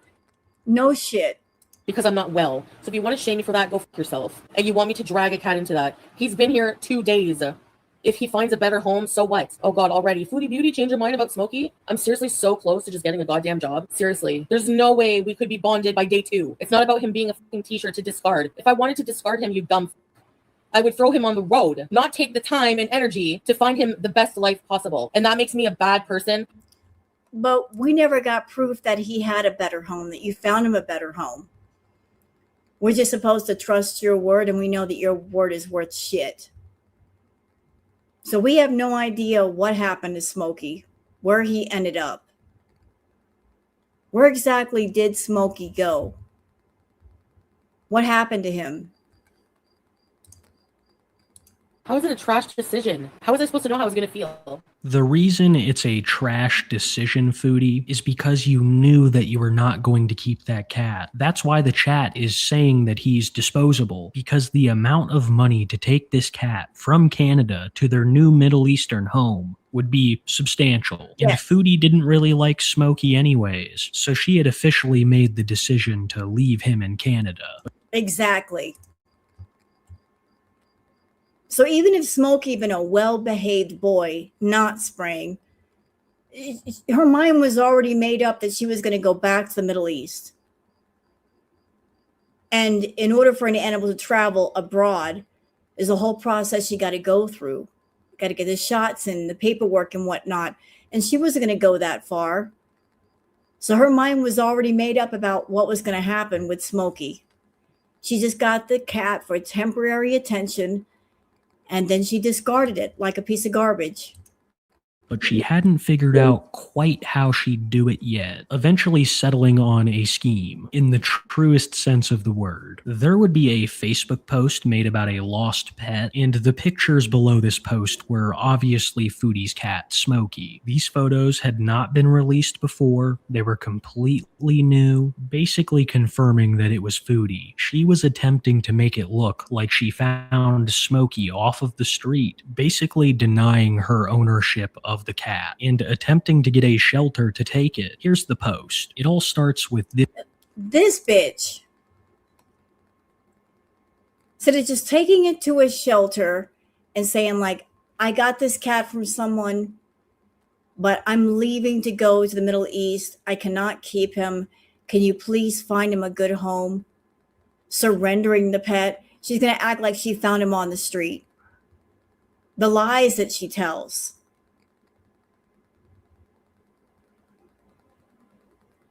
There's no reason for this. There's no reason to lie.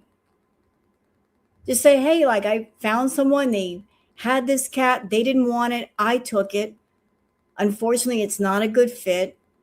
I'm going to the Middle East. Can someone please give this cat a home? Yeah, street cats don't tend to be obese, true. And Smokey was a bit on the bigger side. this email from Foodie to the cat rescue. Hi there, I have an urgent matter. I found a cat. Very obese, but very, very friendly cat on the street, and I'm leaving the country in a couple of days. It says I have to fill out a form, but can you please urgently make an exception to shelter him? He won't make it on the streets. I've spent time trying to rehome him myself, but nothing. Thanks. Maybe I'm perpetuating a horrible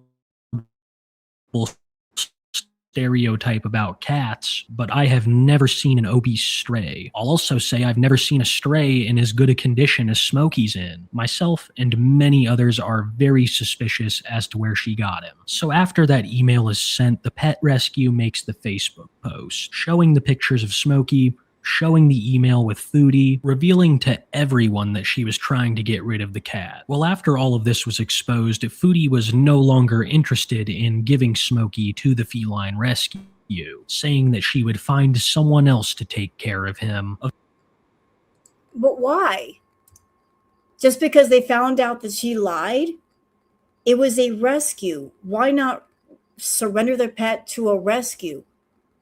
I would think that if an animal is any good chance of them finding a new home, wouldn't a rescue have a better chance than most? There was a surrender fee. That she didn't want to pay the surrender fee? Of course not. So here's Foodie. She takes in this cat. She swears she cares about it, but she doesn't care enough to pay a surrender fee. She wanted to claim that she found it on the street to get out of the surrender fee. Cheap bitch.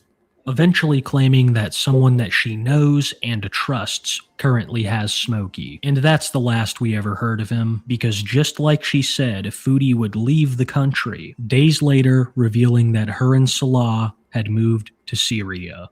I look warm. Don't you like the dewy skin look, though? Okay, I'm really hungry. I haven't eaten in like... Wait, Dewey, babe. Hi, sweet love. King Beezer. Hello, guys. We are reunited at last. People want to see you. Hi, baby. Oh, baby. Oh, sorry. Don't like being held. Well, guys, I'm in Syria.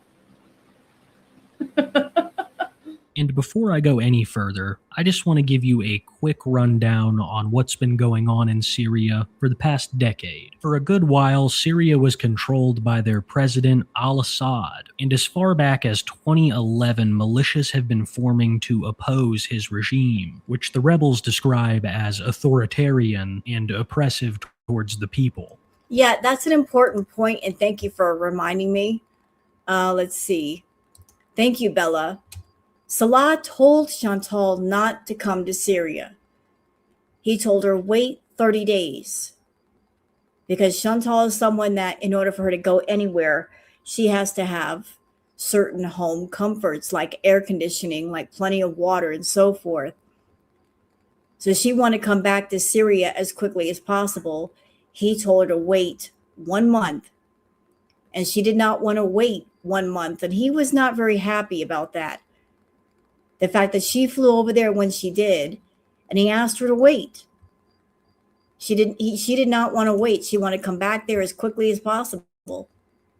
And since 2011, the fighting basically hasn't stopped. The al-Assad regime fell in November of 2024, technically ending the civil war and returning some stability to the region, but there are still many contested areas and a lot of conflict. Recently, a lot of Western embassies have been pulling out of Syria, and the nations behind those embassies have been issuing travel warnings to the region. So even though the fighting has died down, it is still an extremely uncertain time in Syrian history, made all the worse by growing tensions between Middle Eastern nations. Now, I know that a geopolitical discussion was about the farthest thing you expected from the Kiwi Tapes YouTube channel, but I just want everyone to know exactly where she's going. To a nation that has been embroiled in civil war for the past decade. I could not believe my eyes when I saw where she had gone. And I couldn't believe my ears when she started talking about how great it was living in Syria, while passing shelled out ruins littered with bullet holes and men on dirt bikes with AKs.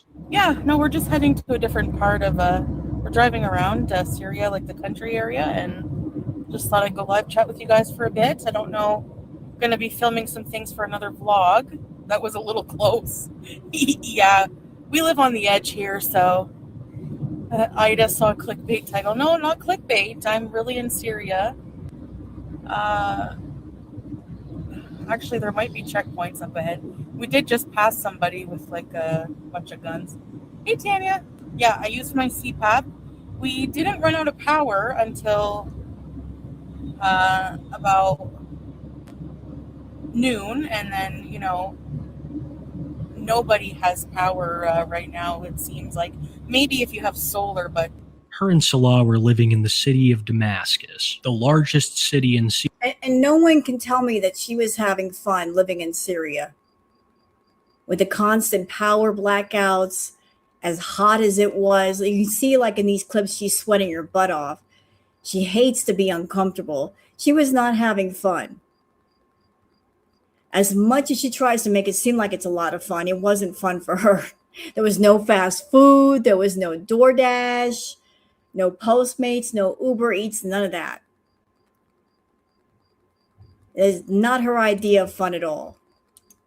Syria, and the oldest capital city out of any other nation on Earth, but this has not excluded it from the Civil War. Far from it. Syria's electrical infrastructure was heavily damaged during the Civil War. Power is only available for a couple of hours every day, meaning that AC is only available for a couple of hours a day. And God, is it hot in Syria. Ever since moving, it's been one of the only things on Foodie's mind. She is constantly talking about the heat, sometimes dripping in sweat. The war has also significantly impacted Syria's ability to produce insulin. Foodie is a diabetic and has seemingly been going with very little to none of this essential medicine. This is why I say that this is one of the most inhospitable places on Earth for Foodie, and as time has gone on, it takes more and more of a toll on her. But this didn't just mean that she stopped posting. No, Foodie would take full advantage of her new surroundings, making videos on the Syrian Civil War, trying Syrian street food, and enjoying some nature in the beautiful Syrian countryside. That canyon, that valley used to be full of water, but there's been some droughts. So unfortunately, that's all the water. Wow. Look at her go. Y'all seeing this? Our Foodie walking up a hill all by herself. And she doesn't need the scooter. How about that? Look at her go. That there was. Now here's me trying to climb back up from going all the way down, and it was quite a workout. It wasn't too hot, actually. There was a nice breeze in the valley, but oh my goodness, this was a workout for me. As you can see, I'm trying to waddle up the mountain, but I also got to get some different clothing, so maybe some lighter clothing. I cannot stress to you. So we went from her living in Syria and being able to walk up a hill all by her doggone self to her coming back to Canada, and she needs a scooter for everything. That's crazy, Chantal. That while you were in Syria, you had more mobility than you do now, and you're in Canada, and you got access to all kinds of resources and things to help you get healthy, and you were more healthy back then than you are now? Holy shit.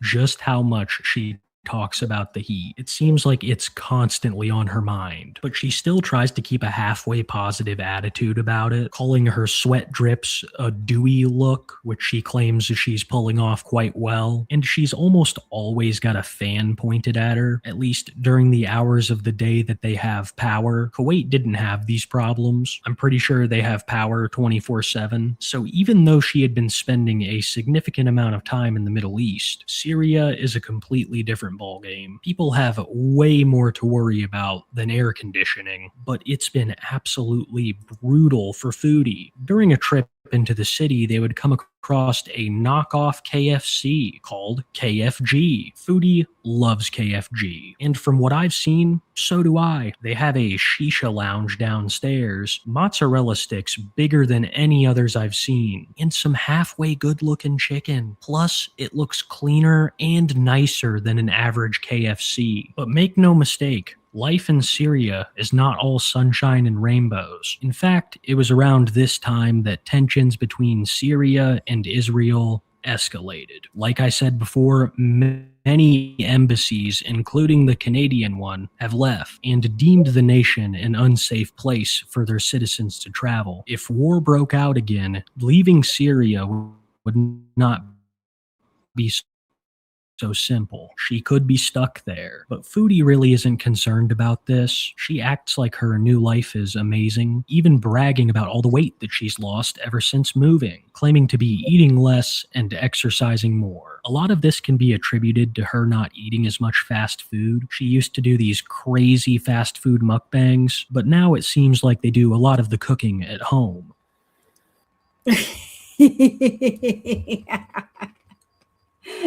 That is the gas burner. So that she lost weight while she was in Syria. Well, that's because she didn't have constant access to a phone and Uber Eats. That's why. See what happens when you put her in a place where she can't get at the fast food or the junk food as much? It keeps her weight down a little bit. But if you put her back in Canada where she's got access to everything and there's nothing stopping her, she loses control. She's lost control in Canada now.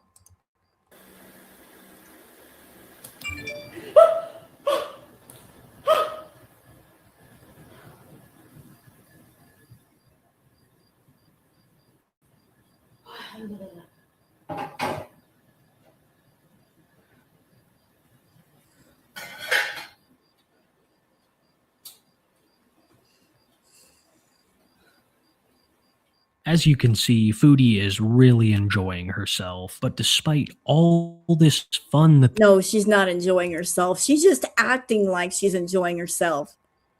She gets in front of a camera, she's going to make sure to put on her best face. You know she was hating all of this. Foodie in the kitchen cooking, she doesn't like that, does she? You know she was hating that. Actually having to cook a meal, you know she was hating all that. She likes to have her food delivered. they're having, Foodie began to talk about moving out of the city of Damascus into a home that Salah's family owned. But in its current state, Foodie wouldn't stay there. It wasn't up to her standards. Apparently the house had no electricity or running water, and Foodie was already fed up having to deal with limited amounts of both, so she decided now was a great time to take a vacation, this time choosing Qatar, once again leaving Salah in Syria, this time to supposedly renovate their new home. During her trip to No. It wasn't about home renovation. Imagine that, y'all. You have a husband, and rather than take your husband with you on this vacation, you're leaving your husband behind. You're taking the vacation by yourself, and you're saying, hey, husband, you stay behind, and I'm going to go to a hotel by myself. What kind of a marriage is that? Why wouldn't you take your husband with you? What kind of a marriage is this that you're leaving your husband behind while you go do stuff by yourself?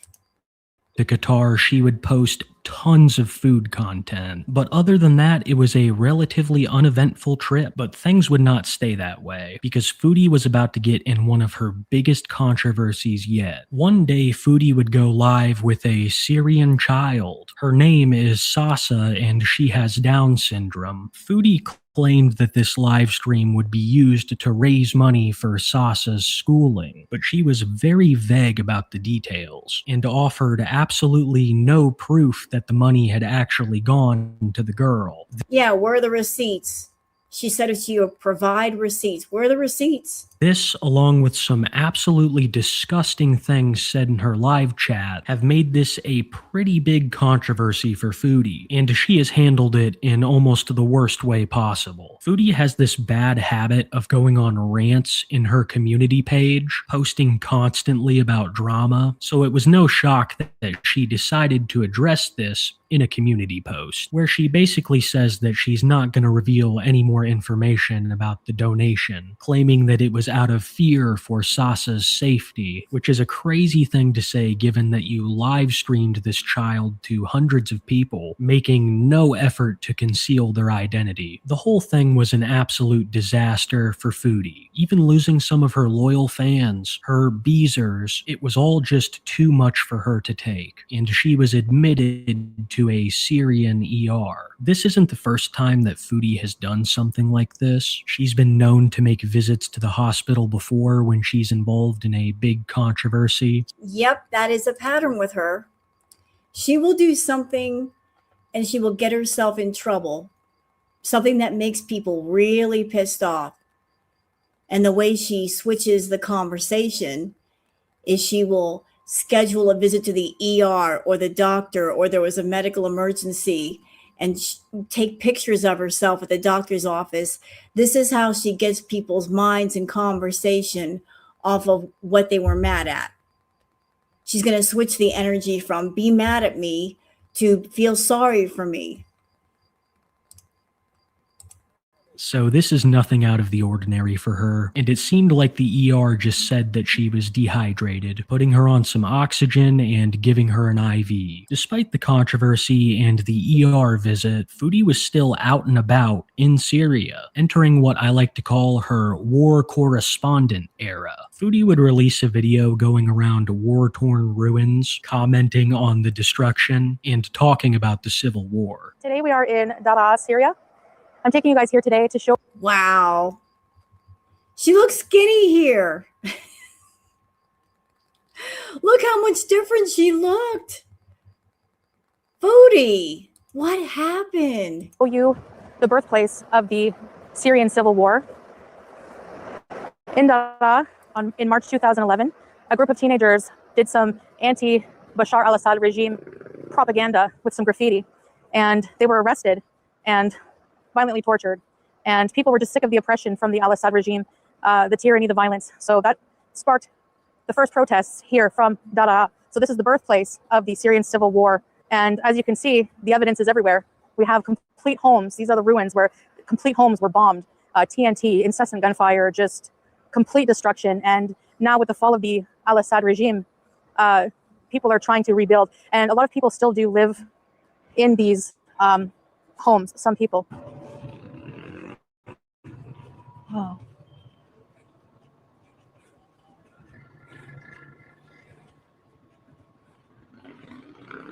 The buildings are just littered with bullet holes.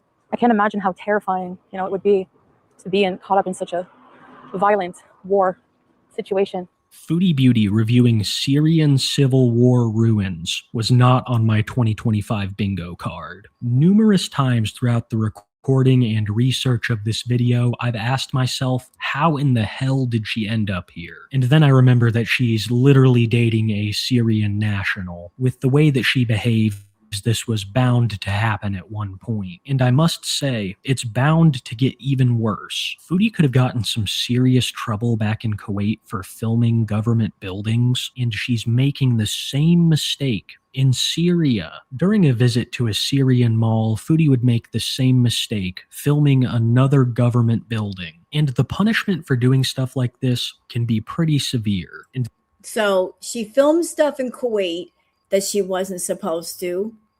She filmed stuff in Syria that she wasn't supposed to. And back in Canada, she's still filming stuff that she's not supposed to. So Foodie ending up on a watch list, it was only a matter of time. Because she's not trying to be careful. they're also doing other shady stuff. I guess Salah has some kind of quote-unquote business where he drives around friends and family, but I guess that some of these guys that he transports are armed and may have connections to militant groups or the government. We don't know a lot about Salah's new business, but if it has random people showing up to your place... You know, I may be reaching a lot by saying this, but I have to ask the question.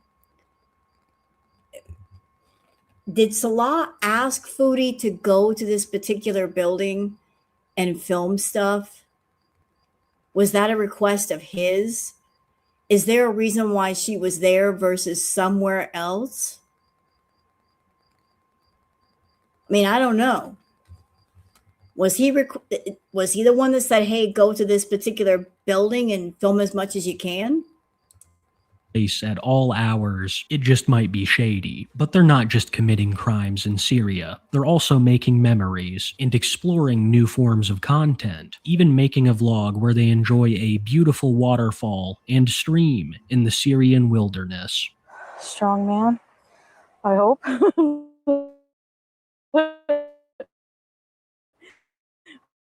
Oh God. You need help? I might need a hand, yeah. Oh, geez. I might need a hand. Come hold my hand, Dad. This is gonna slide when I walk on it. I can't get back up here. There's no way. Okay, you think so? What if I your fall? left hand? No, my right hand. Whoa, whoa, whoa, whoa, whoa. Oh my gosh, oh my gosh. Oh my gosh, don't pull. Jeez. Oh, stop it, Foodie. Wait. Don't be afraid, yalla. I am. Oh my God. It's very You know, Foodie, you could have just rolled down the hill. Would have been a lot faster. steep. Wait, he said to go sideways? Maybe that's better. Oh my gosh, babe.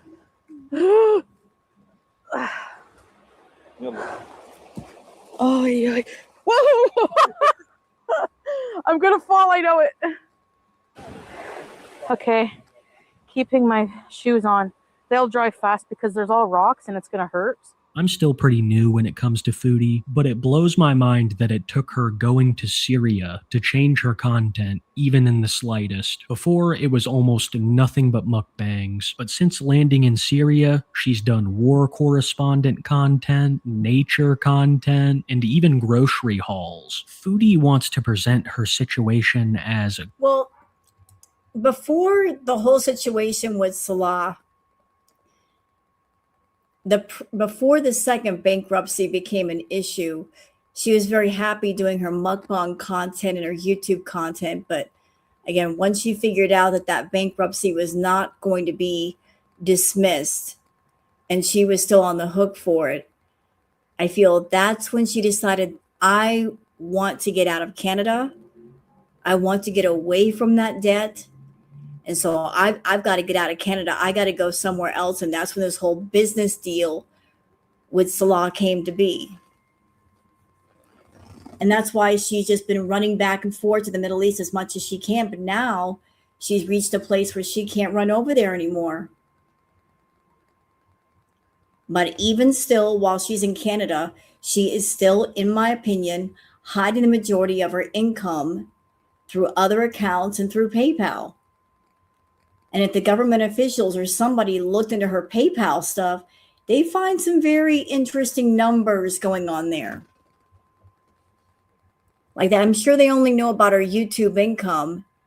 And y'all want to know why her social media content sucks?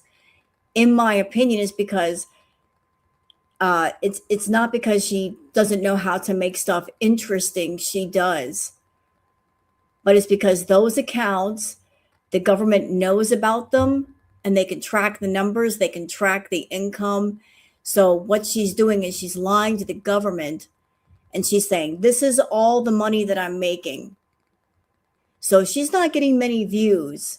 And if she's not making much money, let's just say on YouTube and Kick and Twitch, she can put off the appearance of like, I'm basically at poverty level when she's not. It's one of those look over here, don't look over there things. Pay attention to YouTube, Twitch, and Kick. Look, I'm not making much money on social media. Meanwhile, back at the ranch, she's making tons of money. And she's hiding that income. She's not telling the government about that other income. glamorous. She wants everyone to believe that she legitimately enjoys living in Syria and that she's just having so much fun there. But as I began to get into her more recent videos, you can see that there's a noticeable change. It seems that the country is slowly breaking her down. From the heat to the lack of insulin, it has been anything but an easy time for Foodie. Then toss in the recent controversy, which people are pretty upset about, and you've got a recipe for Chantel quitting YouTube. One day she would go live with the title, "It's just not worth it anymore." So I decided that I'm just going to. It's not worth it for me to do content anymore. Like I feel kind of like Amber Lynn. I'm just like done. I'm done with YouTube. Like it's not fun. It's constantly negative, awful. It just puts us in a very negative space. It's really bad for mental health. Yes, Julia. It's just not worth it for me. I do the content and we make the least money on YouTube. Like people, there's like just cockroaches of YouTube who just literally steal all your content, 100% of your. We never stole her content, and I'm sick of her saying that. You can't accuse someone of stealing something that you still own. She's doing her live stream, she's doing her videos, she still has her original content. It's just all that Girl World does is we give people another avenue to watch and enjoy her content. Like you can go to Chantal's channels and watch her live streams and her videos as is, or you can go somewhere else and watch something a little bit different. And a lot more people say, I want to see the different version. I don't want to see the original version because the original version is too boring. But the altered version is much more interesting. So you can pick door number 1, or you can do door number 2. And Chantal swears that we're stealing her views, but we're not. Because the people that watch the reactions in Girl World, they would not raw dog her. They would not watch her content through her channel. They wouldn't be able to because she's too fucking boring. But she tries to frame it like, oh, they're taking my views and they're taking my money. You know what's weird is, Chantal, I remember back in the day when you were still building your channel, you were completely okay with Girl World. You understood that was kind of a symbiotic relationship. One hand kind of washes the other. You did your stuff. We react to your stuff. And you can't react to someone and you can't talk about someone without people getting curious and checking that person out. There are people that were on your side of the fence that they found you through reactors. So you understood, like, the more people that were talking about you, the more your name's all over YouTube. It actually helped your channel in a way. So you understood that symbiotic relationship and you were okay with it until you weren't. You were completely fine with Girl World while you were making tons of money. You were making a lot of money during Crackhead Olympics. And yeah, you grumbled about Girl World then and you bitched about us. But you were making so much money, you didn't give a fuck. After Crackhead Olympics, though, you were very sour in the mouth. And that has nothing to do with us. We've always done what we've always done. You know, we put on your live, we put on your video, and we react to it. Our methods haven't changed. It was you that changed. You went from being someone that you entertained people and you cared about your content and you made things interesting. And then you drifted to a place of, I'm not even going to try. I'm not even going to try to keep people interested. I'm just going to fuck off and do as little as possible and see how much money I can make by fucking off. So the more boring your content has become, the less people want to watch you directly, and the more they want to watch you through somebody else indirectly. That's completely your doing, Foodie. It's not because we've changed our methods. It's just that your content has changed. And the fact that you just don't want to work on it anymore. Vlog, put in a few shitty word insults, and then call that fair use, and then make like double what you make. It's not worth it anymore. Like, it's really not. Like, would you go out of your way to make content just so that people waiting in the rafters like vultures can steal everything you do and then make fun of you mess with your real life, completely mess with your real life? Who messes with your real life? And the irony of this bitch over here complaining about, oh, they're stealing my content. They're borrowing from me. This one over here being the biggest borrower on YouTube, going on TikTok, borrowing other people's stories, making them her own, even going so far as to take other people's intro music. Hi, Foodie. I remember you did it to me. You go onto other people's channels and borrow off of what you hear and what you see. But then coming back and saying, oh, Girl World, they steal my stuff. Bitch, you're the biggest thief on YouTube. What are you talking about? Report you to authorities, call things to your family's house, make fun of your house, make fun of anything you post online. It's not worth it. It's not worth it for us. It's a negative. It's awful. And I'm just like done. Like literally. I think that another reason she's considering quitting is because her views are down substantially. Mukbangs used to be able to bring in tens of thousands of views. Now she is extremely lucky to get that. In years past, Foodie had more legitimate supporters, people who had either not yet opened their eyes to her ways or just liked her enough to not even consider it. But As far as the mukbang content, I remember all the way back when she started doing the mukbang content. At that time, the mukbang or the mukbang content, it was trending. It was the thing to do. It was hot. She hopped on the back of the mukbang content, and she basically found her niche. She's like, oh, this is trending. This is hot. This is happening. I'm just going to follow this trend all the way to the bank. And she did. Her views went up, her subs went up, and she attracted all the feeders. And that's when she started doing the feeder content. But as far as the mukbang content, she got stuck into doing just basic bitch mukbang content, whereas a lot of people doing the mukbang content, they elevated what they did.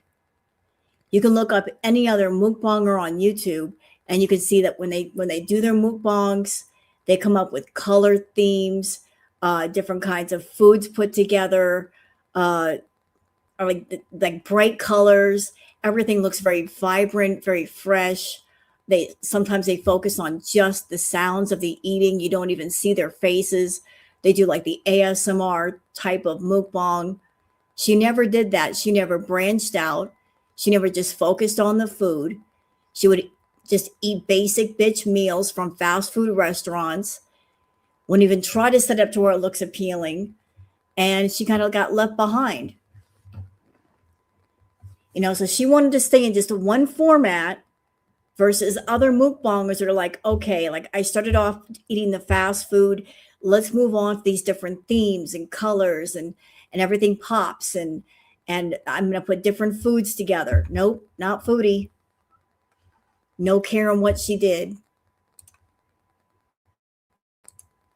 As time has crawled on, that number has shrunk significantly. The Beezers are fading, and she's got no one but herself to blame. From little to no change in her content style, to some of the most boring live streams that I have ever seen in my life, she gives her legitimate fans very little, and asks much in return. There was only one way this could have gone. And the way that I've been talking for the past minute makes it seem like Foodie actually quit YouTube. That couldn't be farther from the truth. She actually returned less than 24 hours later and has live streamed almost every day since.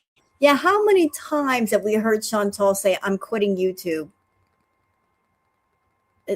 More than a dozen times. I'm quitting YouTube. I'm done. And then a day or two later, she comes back. I remember when she first started talking to Salah, she said, oh, he makes so much money. I don't have to do YouTube anymore. And here we are in 2026. She's still doing the mukbangs. She's doing the feeder request. I guess she can't exactly quit now, can she? So all these promises and threats of I'm going to quit social media, but she hasn't done it yet. She's still around. She's still doing the mukbang. She's still taking the requests. She's also been producing a lot more clickbaity titles, angering even the most loyal of Beezers. It's just one thing after the next when it comes to Foodie Beauty. And I just want to point this out really quick. So this video was done 9 months ago. So almost a year ago. And yet everything that he's talking about here still applies today. Isn't that something? This video is still very much relevant. The talk about the clickbait titles and not giving much in the way of content, it's still relevant. There has been no change. She is doing the clickbait titles. She's not doing much in the way of content. She's not really giving anything to her subs. Still very much relevant. still applies to her. Canada to Kuwait to now Syria. The situation may change, but the Chantel doesn't, and I doubt she ever will. Before I go, I want to tell you about this cool new feature that YouTube has rolled out. It's called Hype, and on mobile, if you scroll through the toolbar beneath the subscribe button, you'll see it right in between thanks and download. Hype allows you to use points that are completely free to you to boost creators' videos that you enjoy. This will help more people see it in the algorithm, and if there's enough hype, get you a special tag. I think it's a really cool feature. It's designed to make smaller channels more visible, and even if you decide not to use it here on this video, it's a great tool for helping some of your favorite creators. Yeah, I wasn't aware about the hype tool. I'm a creator. I'm like, I don't know about the hype situation. I'm just an old fogey. So that was a video about Foodie then. And it's time to move on to another one. I had it pulled up and I had to pull it up again. And this is courtesy of Queen of WTF. This one is called Foodie Beauty. Chantal is tired of playing housewife and wants to go back to Canada. And this was when she was still in, I think it was Syria. So Chantal is in Canada right now. And I feel that she wants to get out of Canada and go where I don't know. But wherever she is, she's content to be there for a very short period of time. And then she wants to move on to someplace else. She wants to bounce to another area. So Chantal, you talk about wanting to be with Salah. But ma'am, even if you were to go back to the Middle East somewhere, that you're not going to be happy there. You're going to be running back to Canada again. So here's the link for the video for those who want to find it. So this was you in the Middle East, Foodie. And this was you being not so content in the Middle East. So let's watch.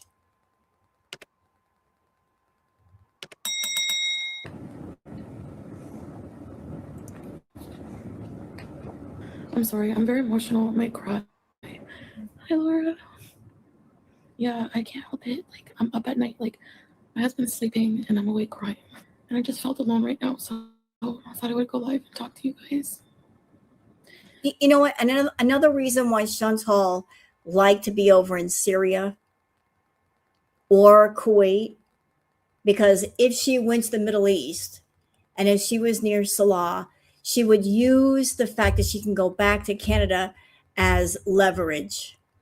Like if she got mad at Salah, she'd be like, oh, well, I'm just going to go back to Canada. You know, that was kind of a power play for her. Whenever they get into a fight or she didn't get her way or she wasn't getting enough attention, she would threaten to go back to Canada. Oh, I'm just going to go back to Canada and take my money with me. And for a while, her power play worked. He didn't want her to go back to Canada and take her money with her. But I think that power play doesn't work anymore. She can't, while she's in Canada, she can't say, well, I'm going to go back to Canada because you're already there. But she can't use that leverage over him if she's not there. It's like I don't like burdening the real people in my life, family and friends, even though they've said numerous times, you can talk to us, you can talk to us. I like to burden you guys. Hi, Golden Girl, I'm sorry, guys. I'm like not trying to be dramatic. And I'm going to smoke a menthol because I don't smoke cigarettes normally, but except when I'm really stressed out. I know it's bad for me and can kill me. I can't help it. Am I allowed to smoke? I don't even care. So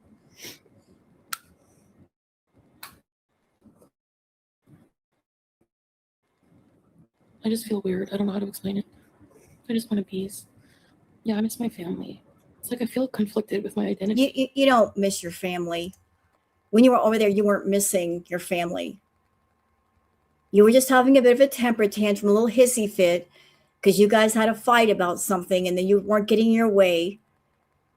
So whenever you don't get your way, you get on camera and you start talking about coming back to Canada, knowing that he's going to hear you. And what you want him to do is to come to you and beg you not to go. You use the wrong means trying to get emotional responses out of people. You try to pit two men against each other and put yourself in the middle just so you can feel loved. Or if you're with a guy, you talk about another guy trying to make them feel jealous when they're not jealous. You use negative things trying to get attention for yourself. But you never miss your family, ever. In a lot of ways. You should wake up Salah. He's your soulmate. You don't want to share with. I don't want to wake him up. What triggered you? It's like I have to be private about a lot of things, you know? Yeah, I'm okay, I guess. I might go home for a while. It's nothing against Salah at all. Like, I love him so much. But sometimes I'm just like really conflicted and like within myself and like feel like it's like a me problem. Like, even though he reassures me that he accepts me for how I am, I feel like I have so much mental health problems. I just feel old and fat and barren.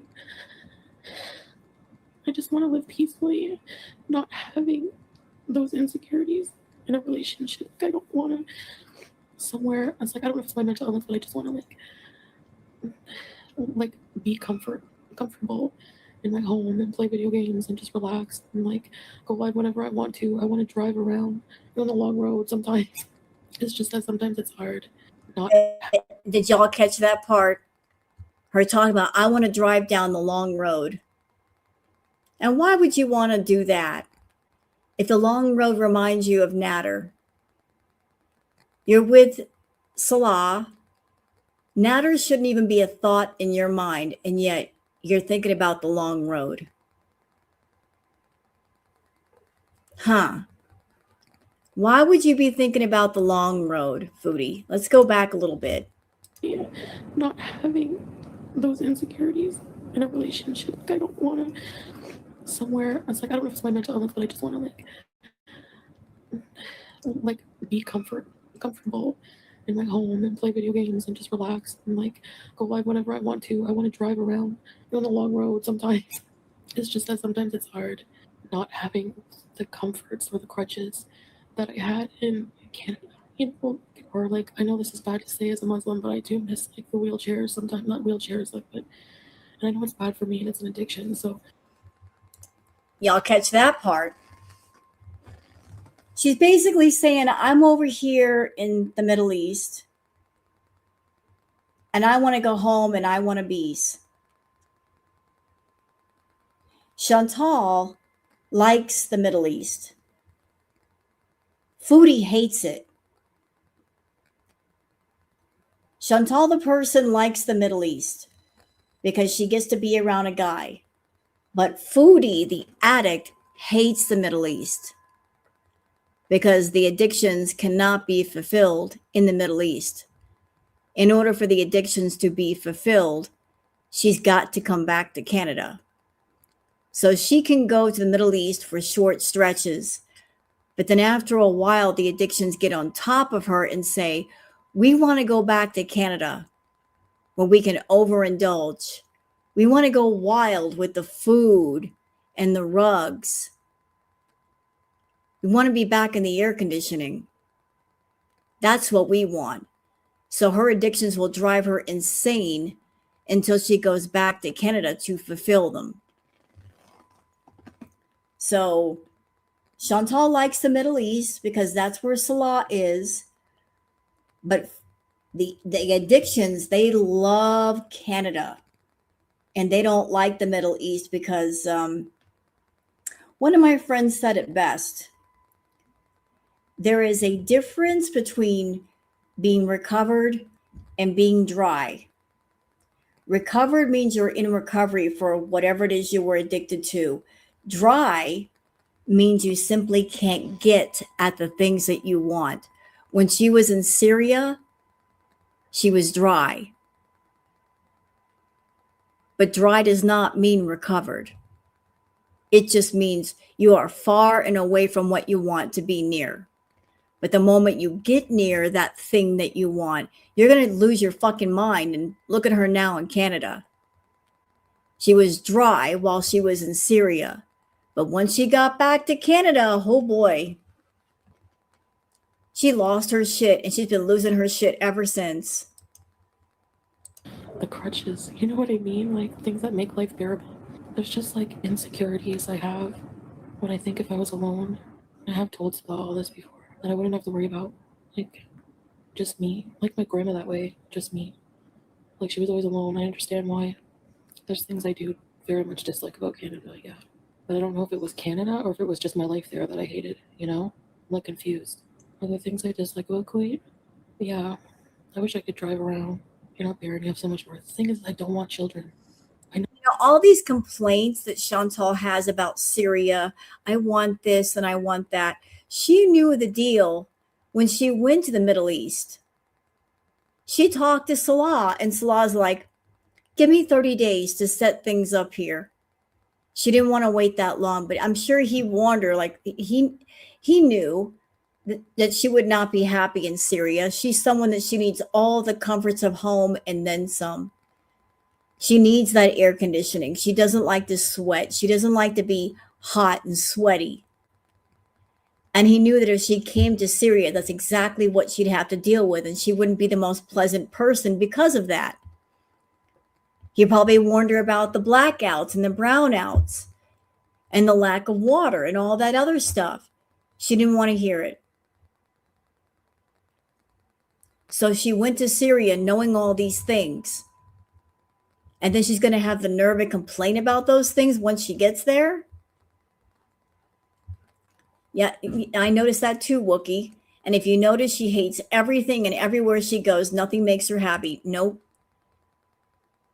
She's never going to be happy wherever she goes, even if it's the happiest place in the world. If you're miserable, you're miserable. Nothing will make you happy. She's been to several different places in the world. Not a single one of them made her happy. No, I don't, you know? There's no way I can have I'm a grandma already, and that's how I feel. Like bringing all of my mental health problems onto Salah. He's normal. He's fucking normal. And I'll tell you another group that didn't like her being in the Middle East. The Beezers, the feeder Beezers. You know they hated her being in Syria because she couldn't do their requests. She couldn't do the content that they wanted her to do.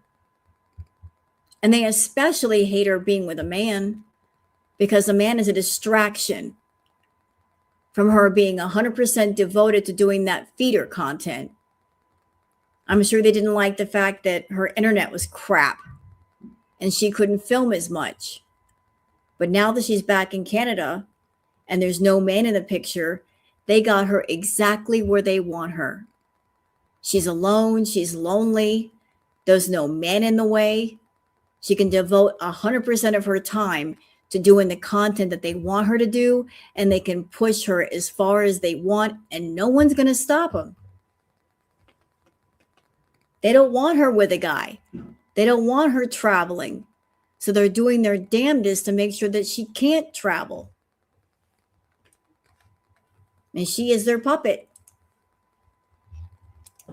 I feel like betraying him talking about this online. I know. But this, I need to feel free to like express myself as well. I just feel like I have limited freedom in certain things. Kids are too much work. I can't have kids. I can't even take care of my effing. And you know what, Chantal? If you ever do get in a relationship, which I doubt, if you have a relationship with anybody, whether it's a boyfriend, a girlfriend, a husband, or a wife, if you have someone in your life and you can't go and talk to them, there's a problem. If the first place you go to talk to somebody is a bunch of strangers on the internet versus your partner, that is a problem. Because the first person that should know is your partner. You don't run to strangers and put all your business out there. You go to your partner first. That is how you show respect and love. You don't run to strangers and blurt your business out like that. So there's just things I can't tell you guys out of respect and privacy. You know, obviously our relationship is not perfect. I think a lot of it's a me problem too. I didn't acknowledge any of my problems from back home. Like with you know who. I don't even want to live in the same country as that person. Honestly, I don't. I've always talked about these things. I've always liked to be open, and I just don't feel like me. And it contradicts who I am now. Like as like a Muslim woman, they don't typically talk about their problems like that, you know? Yeah. So when she's in the Middle East, what do we hear? We hear, I can't be myself. We heard that a lot. Whenever she would get mad at Salah, she would say, I'm going back to Canada. I want to be myself. I want to say what I want to say. And then when she comes to Canada, then she reverses it. She's like, I want to go back to the Middle East. I don't like being here. Okay, bitch, then go. Get on a plane and go back to Salah if you can. Let's see you do it. You bitch and complain when you're in Canada, although you're very happy to indulge in all the fast food and all the chemicals while you're in Canada. You enjoy the hell out of that. But then you leave and then you go to Middle East and you got complaints about that too. So where exactly in the world can you be happy? Because I haven't seen that place yet. I didn't heal on anything. I don't want to like think about it, you know. I just want to deal with some health things too. Like, I don't know what's wrong with me. Like, why am I so effing fucking stupid? Like, I don't care about myself or something. Like, I know my blood pressure's high right now. I have a headache and I'm smoking. Like, I don't even care. I always compare myself to like another like traditional Muslim woman he would marry besides me. I have so many problems that I brought here. Being married makes my insecurities come out. I feel like I have duties as a wife that I just can't do all the time. So you're insecure while he's there with you. You could be living together and you're still insecure, you're still jealous. And then you come back to Canada and you're thousands of miles away from him, and the insecurity and the jealousy are not going to go away. They're just going to get amplified. So I guess there's no making you happy. He could be living in the same house as you, and you're still going to be an insecure, jealous old hag. But if you're thousands of miles away, it's going to be 10 times worse. You're going to want frequent picture updates and contact me as soon as you wake up and before you go to sleep. You know, this does not sound like a happy marriage. I even want to sometimes, you know, to accept the entire package. Yeah, but like a part of me doesn't believe that. You know what I mean, Golden Girl? Like, part of me feels like he doesn't really know because we got married so fast. I just like to be free to do whatever I want, whenever I want. Yeah, maybe I just need a break. Maybe I'm just homesick. I don't know. But I think I'm going to go home for a while. I hiccuped in public and everyone looked at me. I don't even have the relationships take work, right? They take compromise. I don't even sometimes have the mental energy for it. I mean, the Middle East is wonderful. It's just a different culture. But I feel protective with Salah. Like, he just handles everything in our lives. But me, I'm like used to being so independent. And I've said that. And he's always like, well, there's nothing you can't do here. But that's not true. You know, it's not his fault. Culturally, that's how he is. I drink all the juice boxes. You know what, Chantal? You don't even want a relationship. You want a caretaker. At this point, you're so unhealthy. You're not looking for a boyfriend or a husband. You're looking for a caretaker. You want to lock in and get someone locked in to be your caretaker. You're trying to set someone up to care for you once you become bedbound because you're on that path. You want to burden somebody with being a caretaker. And being a caretaker is a very serious job, especially full time. So you're not wanting someone for love. You just want to be somebody else's burden. And you want someone to be okay with that. Hey, so-and-so, I know you have a life, but I want to be your burden. And I want you to be okay with me being your burden. They were on sale. I just don't know if I can picture like being without him for a while. I'm so messed up. Like, I just don't even know what I want. I just can't be around people. Yeah, Trixie, that's the thing. Western women are used to a certain lifestyle, you know? Do you get along with Muslim women? I mean, whenever. So I just heard that term today. Stuffer. Okay, like, let me look that up. What is a food fetish stuffer? That's a new term. That must have been like something recent.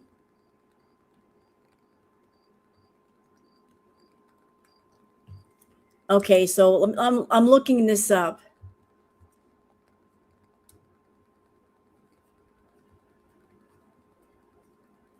So I guess that's a thing. Like the whole stuffing thing. I've never heard of it. That must be new. So I guess they got a new term for it now. Being a stuffer. I've heard of feeders and feedees, but I guess there's a subfolder to the main folder. Like someone like Chantal would be a stuffer, where you stuff yourself stupid.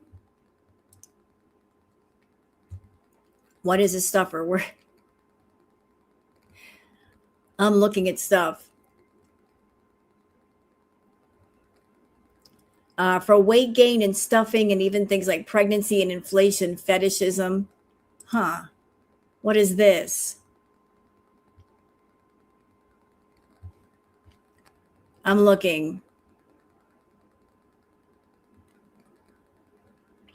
So I guess that is a thing, like stuffing the belly. And I'm pretty sure Foodie caters to that. Don't ask me how I know. I won't. I believe she's a stuffer. Or we go camping, or like sometimes if Salah goes to Dioania, which is like a hangout for men, I go and like I've gone a couple times to hang out with the wives. We communicate through Google Translate, and they're really lovely. They're so nice. Yeah, I do miss my family, Blacks. And what if like World War III breaks out and I never get to see them again or something? I need a snack. Like I feel like I have a family here now. Like I couldn't leave my pets and Salah here in a war. Oh my God. Yeah, I know. I just don't know what happiness is, I guess, maybe. Like I feel happy and peaceful, but like I said, I have those insecurities in a relationship, you know? I've talked to him about these things many times, yes. But I like to talk about it on my channel. Like I feel like I've been holding in a big crap and I just like letting it out. I feel inadequate, like as a Muslim woman. Like if I go back to Canada, I feel like I would want to like medicate again. Like when I was in Canada. So even here, she already knew what was going to happen.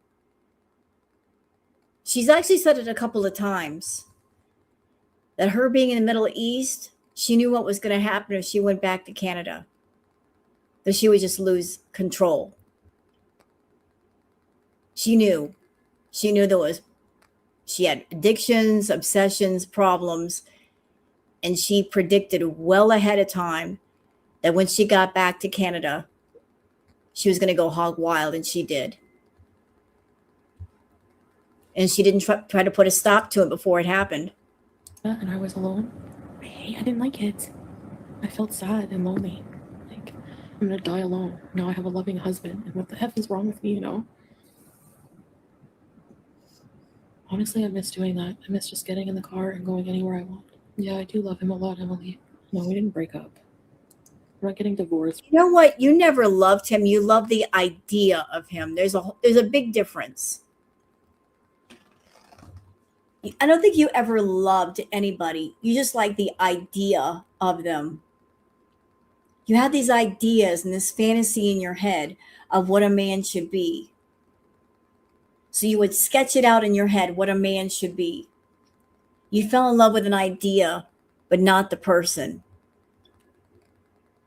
You would find a guy that fit your aesthetic. And you would lock in and, okay, you look like my aesthetic. Tag, you're it. You fell in love with an idea, but not the actual person. And then you found out the idea was different than the actual person in question. Or anything like this. I think I need to go back home for a while. I kind of want to go like next week, maybe. I don't know. Kuwait is boring. It's not Kuwait that's boring. It's domestic life is a little bit, but everyone has domestic life, right? Stay-at-home wife duties make life harder and boring. It's okay if that's what you want in your life, you know, but I don't mind it sometimes. It's just take it out of the freezer. No, you know why she would come home besides the addictions? And her addictions could not be fulfilled in the Middle East because she had to go back home, do a whole bunch of content, make some money, and then take it back to Salah. That is the truth. She could not do her feeder content over in Syria due to the fact that the internet was crap. She had no access to her fast food, which is what the feeders pay for. Even with her getting the KFG, that's an off brand that they're not familiar with. They want to see her eat food that they are very familiar with. So for her to do the content that they wanted her to do, that they would pay her to do, she had to come back to Canada. In order for her to make her money, she had to be where she could make her money. So she could stay over in Syria for a while, but then when money got low, she had to go home. She could go hog wild. She could make some money and then bring it back to Salah. So the Middle East is where he was at. But in order to keep him around, she would have to go home to make the money to keep him around. In order for Salah to be there, you got to make the money because he's not going to be there without the money.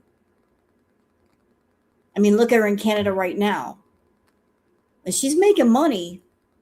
She's probably making more money away from him than she ever did with him, which makes sense because a lot of feeders, they don't like the idea of a guy being in the picture. They don't want a guy being in the video. Whoever the feeder is, they want to close their eyes and imagine that they are the ones stuffing and feeding the person who's on camera. They don't want another dude in the video. That kind of interferes in their fantasy. That's why they like her being by herself, and that's why she's making more money because Salah isn't there. He's just a thought. He's just a name on a screen, but he's not physically on camera with her. Why do you hate me? What'd I say? Mrs. Peel? What'd I say, Mrs. Peel? What's this nonsense you hate me? Huh? What'd I do?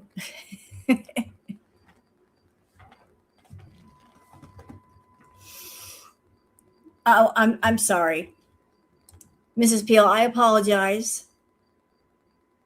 I extend my apologies to you, ma'am. She's also cosplaying a human, not very well, but she's making more money now in Canada than she ever did in Syria. She's probably making more money now in Canada than she did even in Kuwait. And it's all because Salah is not there putting his face on camera with her. I believe that we're all destined for something. And if it's not, you're not where you're meant to be, nothing will work out. No, I don't want to go back to being a messy person who just neglects life, you know? That's not healthy either. Well, too bad that happened. Married a man you didn't know and did a complete lifestyle, 180 into a culture. I know. No, I'm not leaving Salah. Too lazy to make shisha. You left everything in Canada to go there. I know. I still haven't fully come to terms with that, you know? But the idea for me was home is where, you know, Salah is, you know, your family is. Like I do love him a lot. Salah was never your family. His family is not your family. You have a family. It's crazy that you say, he is my family. He's not your family, though. He never was. He was just a paid employee. Happily married is bored with domestic life. Pretty much. I feel a little subdued. And it's not my personality, you know? I miss doing a lot of things about Booger. a lot of things that I feel like are my personality that conflict with like my Muslim modest behaviors. So I'm just conflicted as a person, you know. I'm not breaking up with Salah. I'm just thinking of just going home for a while too, you know. Ow, Booger. Booger. What are you doing? Come here. Get over here. Don't bite on me. I can't have breakdowns like this even. I have to be able to have a breakdown if I want to. I definitely lost freedoms, yeah. Kuwait is really nice. It's very beautiful. Like the beaches are nice. You don't enjoy the beaches. You don't even like malls. Yeah, I do talk to, I told him to be like private about us chatting here and there. But I do we do talk on WhatsApp once in a while, Pete's and I. Muslim women are typically not allowed to, you know, have male friends, but Pete's, it's a bit different. I need microwave cheese right now. You guys feel like I'm being fake? Why? Will you guys wait while I microwave some cheese?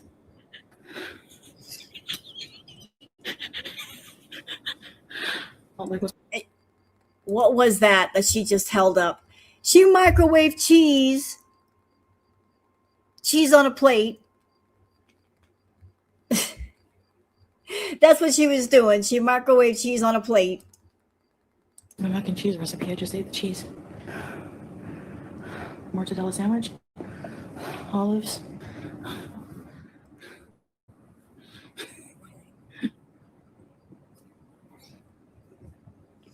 I do tell him how I feel.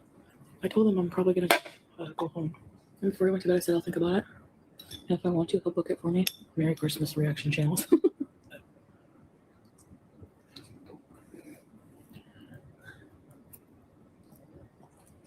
That's cheese. Melted. Good job. And you got to know that's another reason why she went home. I know it's disgusting. Y'all are right. There's another reason why she went home. I mean, eating a sandwich and melted cheese on a plate. Well, this just won't do, will it? This is why she went home. You know, because what's melted cheese on a plate and a sandwich compared to KFC?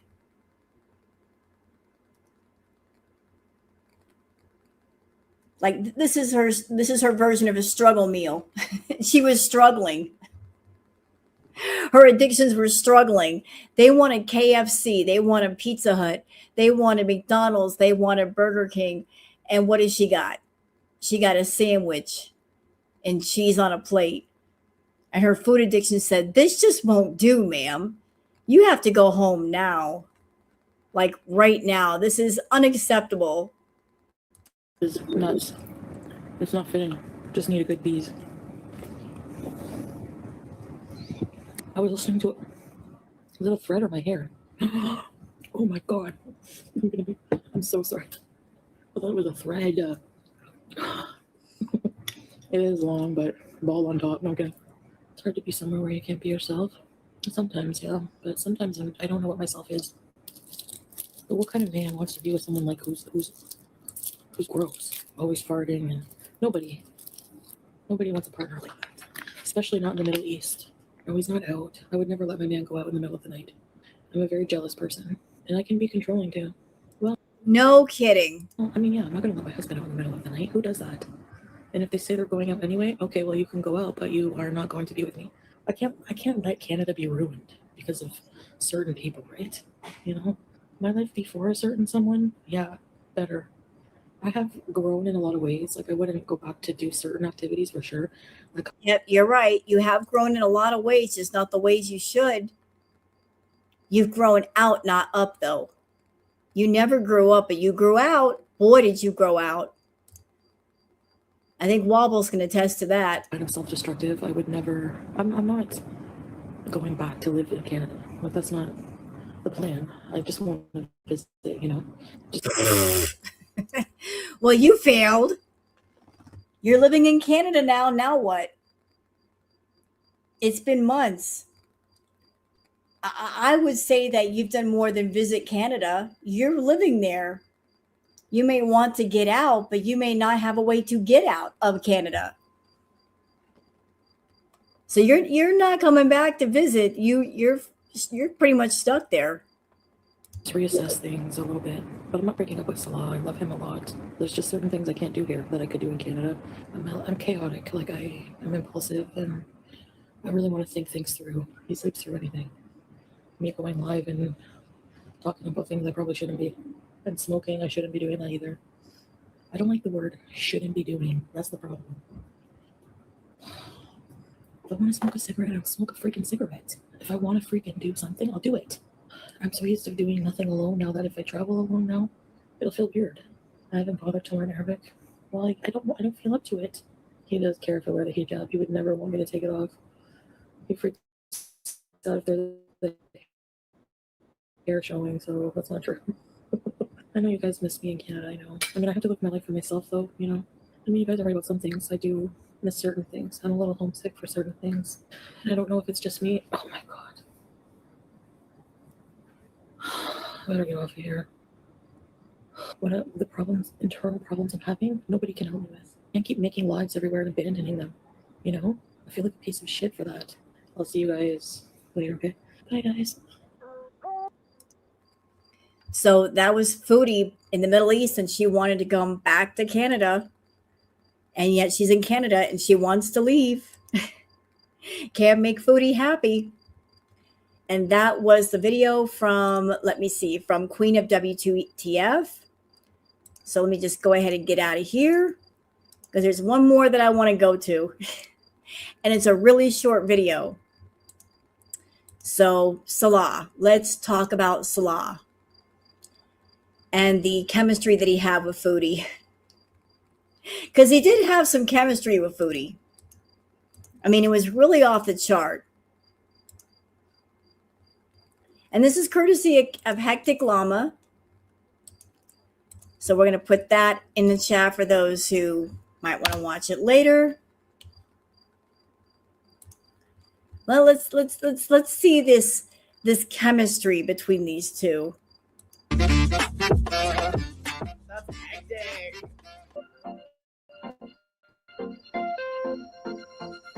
Oh God. Here we go. It's already started. Oh no. Who are doing that ridiculous dance in the car?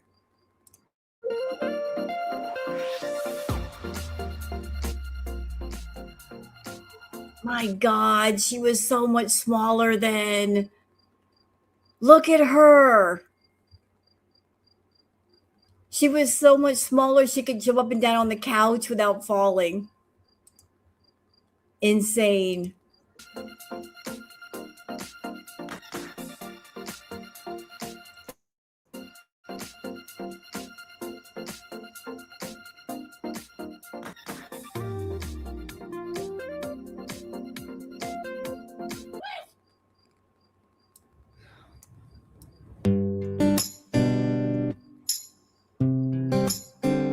You know, I always found it appropriate that they found each other on Tinder. It is appropriate that they found each other on Tinder because we've all heard how her pee burns. When she goes pee, her urethra is on fire. So it's appropriate they found each other on Tinder. She had a burning ring of fire down below.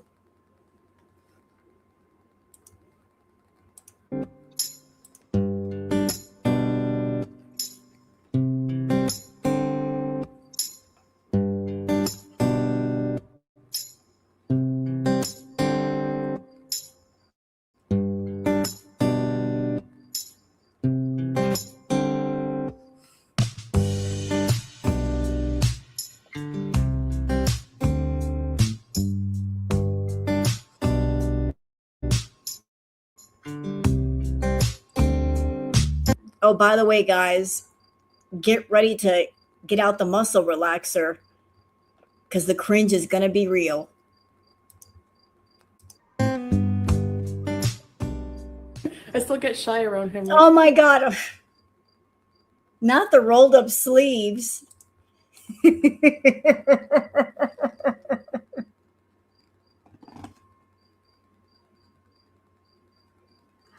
What is he doing? He's got his sleeves pulled all the way up like so. Like, what's he trying to do? Who's he trying to be? Is he trying to be the Fonz or something? Hey. What is it with these rolled up sleeves? What is going on here? Pulling up his sleeves for what? Trying to show his gains. Like pathetic. Potato face. Yes. Yes, baby. Cringe. He's not even really looking at her. Like, that's all she got. You know, you get a hand on the shoulder. But notice the body language. He's not exactly leaning into her. He's like, yeah, we're just friends. Yeah. That's about as close as I want to get. Please make him watch Oh Brother Where Art Thou. Look at that, like that awkward grabbing of the shoulder. Cheeks are red. All your hands are cold. Wallah? Yeah. I'm sorry. You know what? As a woman, if a man did that to me, he's getting slapped. I don't care who the fuck you are. You walk up to me and you're grabbing onto my cheeks like that, you're getting slapped. And that slap is a warning. Next one, I'm punching you. Walk up to me and grab my face like that. Yeah, no one likes that. That's the grabbing onto her cheeks. Not cute.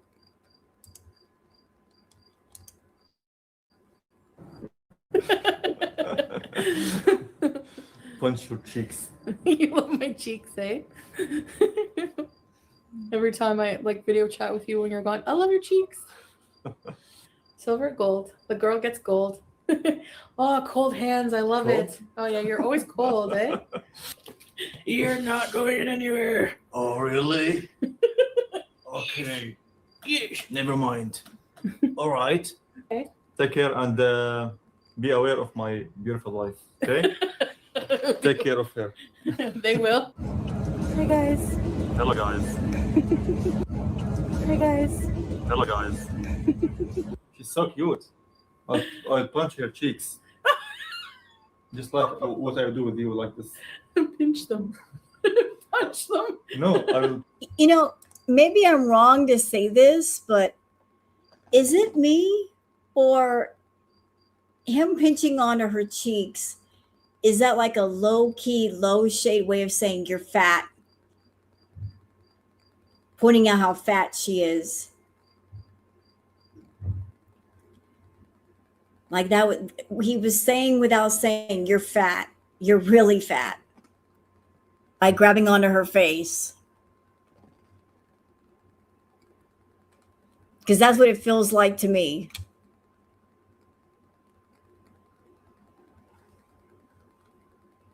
Yeah, it's very insulting.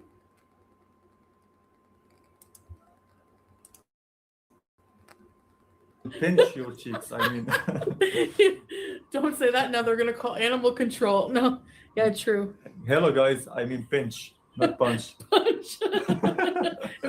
I'm losing my voice. What the heck? He was always going for her to her face, and she loved it. Like, oh my God, he's touching me. He's going for my face. He's grabbing onto my cheeks.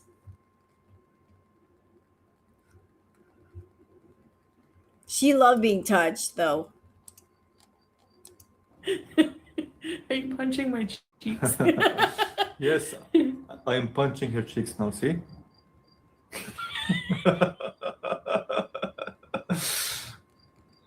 Cutie pie. Hey, wake up! Hey, wake up! I'll punch her more.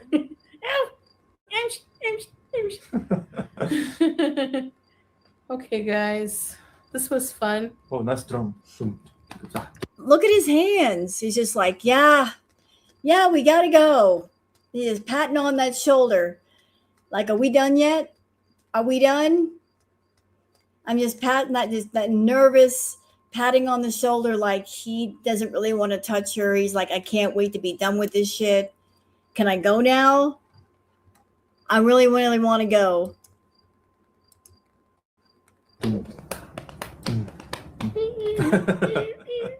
Beatbox Yeah. Brandon, you can't carry me. with one finger. It's so easy, man. Assalamu alaikum. Ramadan Kareem. Come on in. Welcome home, Habibi. Wa alaikum assalam.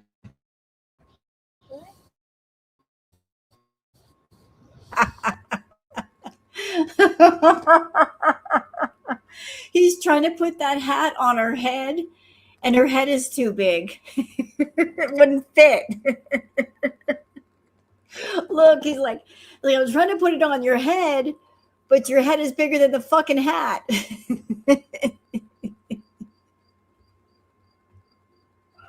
Look. Her big ass head. He's trying to put the hat on her head. It ain't working. Look, it's not fitting. Look at it. That hat is too small for her fucking head. That's man size. I know, and her head is bigger than the man size hat. Thank you. We'll give you a shade Oh yeah. against the sun. Thanks, babe. Anytime, baby. Don't fall down. We're gonna go home now. مرحبا يا حلوين، شلونكم؟ شو اخباركم؟ شو علومكم؟ ان شاء الله طيبين. طبعا تعتبر من اكبر واقدم واعرق الحدائق في الشرق الاوسط. تعتبر مذيعه خلابه جميله، ان شاء الله يا رب يعجبكم الفيديو. Hello. It's a lovely day with you, babe. And you guys too. What a view! Gorgeous. Outstanding.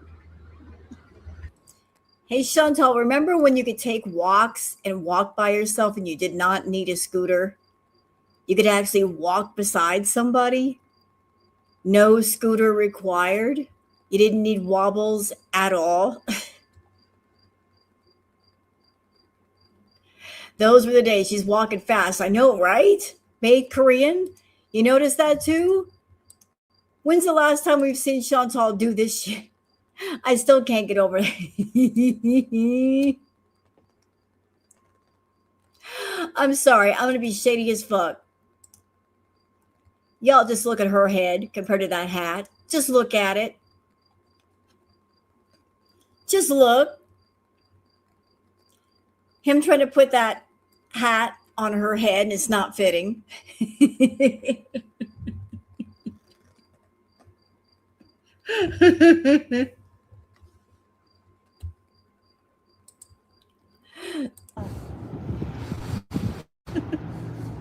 Thank you. We'll give you a shade. And look, he tried to fit it on her head. It's just sitting on top of her head. But it's not covering her head. Look, it's right there. Like it could not fit over the entire part of her head.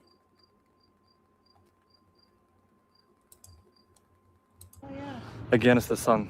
Yeah, it's just sitting there. Thanks, babe. Anytime, baby. Don't fall down. We're gonna go home now.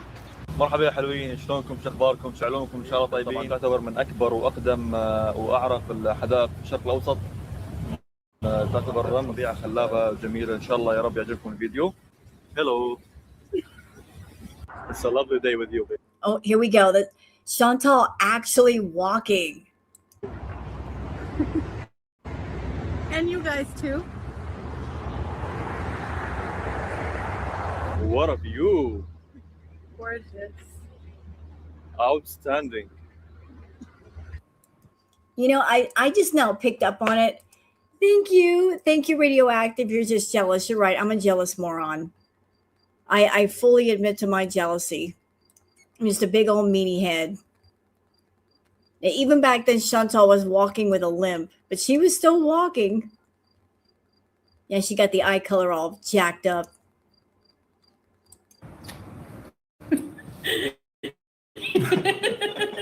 He always kisses her. You're beautiful as hell. Thanks, babe. Oh, you look so beautiful, baby. So you like the makeup? The new makeup? There we go again with the freaking pinching of the cheeks. Cute. Oh my god. Yeah, he's a real person, not imaginary, right? Yes. You know, I think I know why he was always going for her cheeks and pinching her cheeks. Because he saw Chantal without the filters, but then looking on camera and seeing her with the filters. And he was probably like grabbing on her cheeks like, is this real? Because you look a whole lot different without those filters, but maybe testing out the filters by pinching her cheeks. Like if I pinch her cheeks, will it make it look a little bit different? Like, is this real or is this Memorex? Like she looks a whole lot different on the other side of this camera. She don't look like that where I'm at. I have short, chubby hands. Hey, babe. Whoa.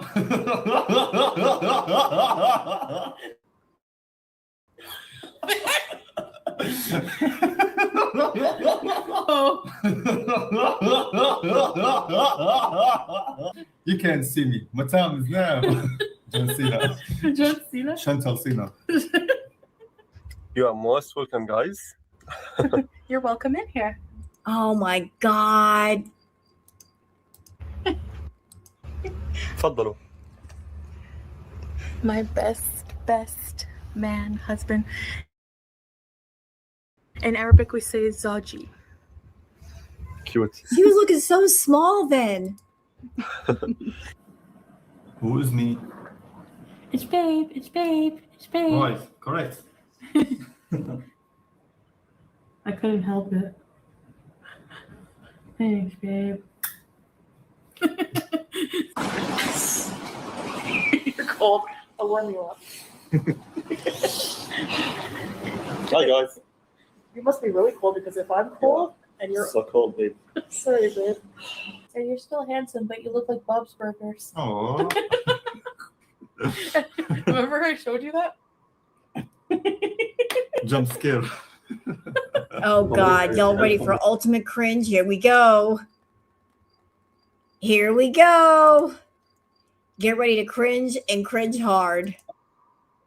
Oh my God. I can't. I'm embarrassed for her.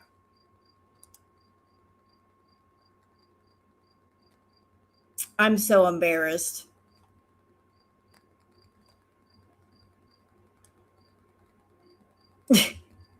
Can we go back for a second though? I just want to point something out. So didn't Chantal say recently that her and Salah got busy in the pool? They had some interesting times in the pool.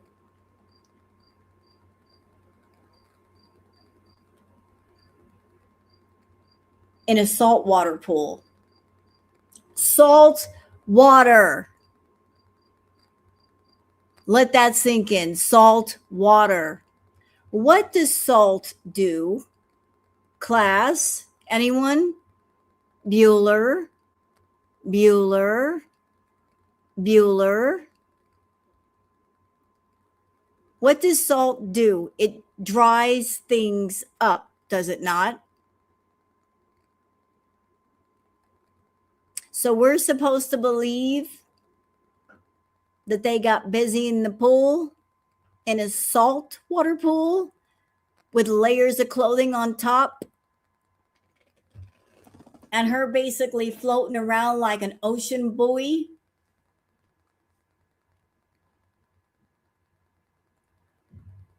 He's having to hold on to her to keep her afloat. But we're supposed to believe that they got busy in the pool. What?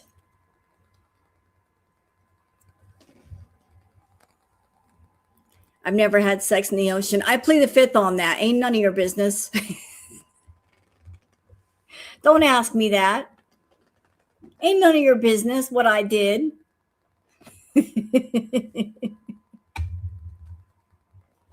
I ain't telling on myself. You can't force that out of me. I'm eating lunch. I said it was nobody's business. We're not getting graphic up in here. They asked the question. I said, ain't none of their business.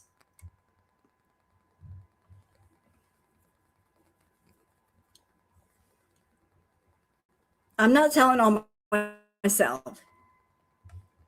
I refuse. All I'm going to say is I know that sand is not a good lubricant. And we're moving on. And we're moving on. Sorry, babe. So you're still handsome, but you look like Bob's Burgers. Oh. Remember I showed you that? Jump scare. مبروك حبيبتي. ألف مبروك إن شاء الله. Oh my God. I'm looking away. Is it over yet?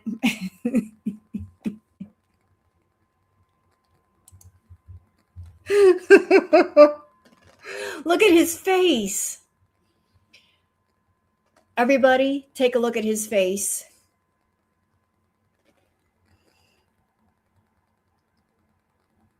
Just look at it. Look at his face. That's the face of someone who's thinking decisions were made and then regretted. He's thinking, this is what I have to do to get to Canada. I signed a deal with Satan. And Satan has his arms around me. What do I do?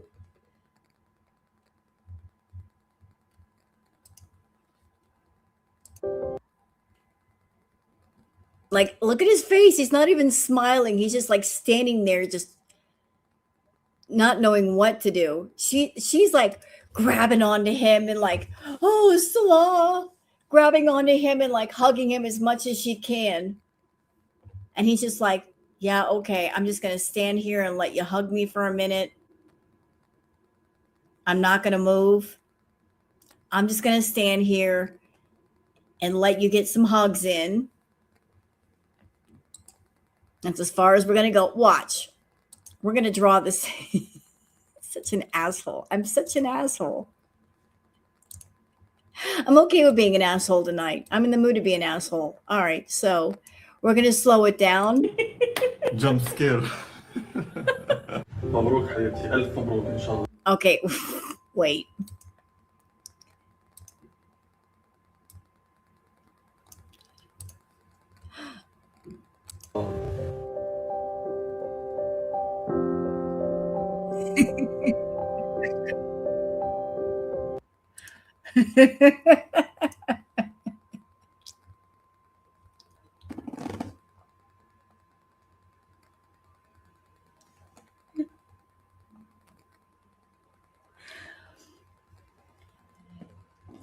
The expression on his face, do you know what it's giving me right now? Anybody out there, you ever had like a small child that you're patting their back to get them to burp? Like after they've had their bottle? Like you're sitting there, you're trying to pat their back and get them to burp? Like you're patting them so they'll burp for you. That's what it's giving me. Like the baby just had their bottle and I'm patting their back to get them to burp for me.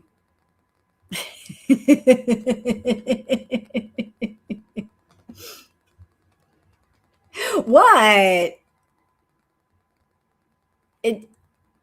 Am I lying? Am I telling any lies right now? Just watch for yourself and you tell me.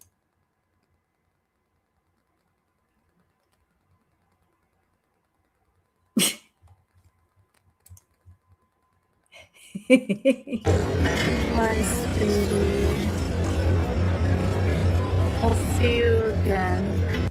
Look at her hand. She is like got his hand in a death grip. Like I paid $9,000 for you. You ain't going nowhere, pal. She's got both of her tiny little hands grabbing onto his hand like, you better not go anywhere. إن شاء الله. Yeah. Like, look, you can see it. Oh, thanks, baby. You're welcome, honey. Hi, guys. Matching colors. Okay, baby. Ready? Yeah, I'm ready. Let's go. And high five. High five. Yeah.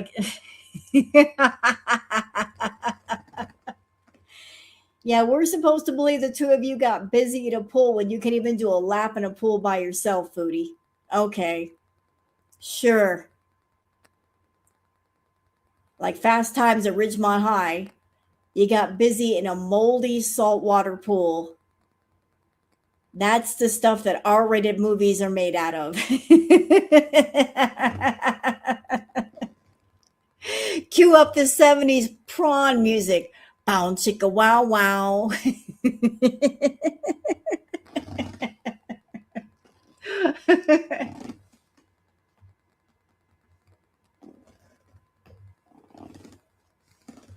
And the next Foodie, and the next movie by Foodie and Salah, Foodie does black mold.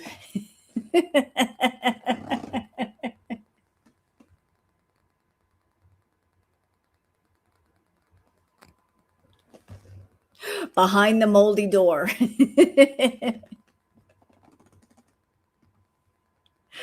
Oh, hail, Kuwait's version of 9.5 weeks. 9.5 petri dishes.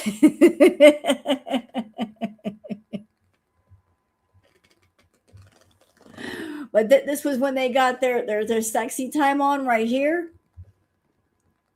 We missed it. I'm glad that we missed it.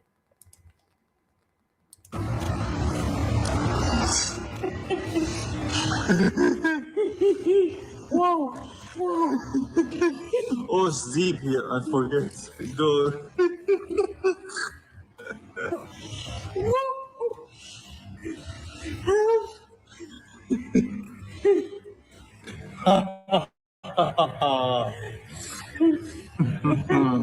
Yeah, he really got busy with Chantal. He's over there like having to drag her along the pool. Yeah, she can't. She can swim. She was just playing it up because she wanted to touch him. Like, I want to maintain contact, so help me, I can't swim. The fuck you can't. You can swim. You know what? Hold on. I'm looking for a certain picture. I'm looking for a picture. Hold on. I found the perfect picture.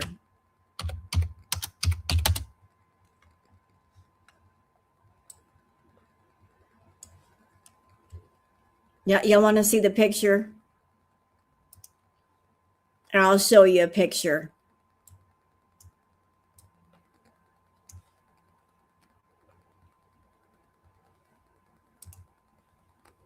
All right, here's the picture.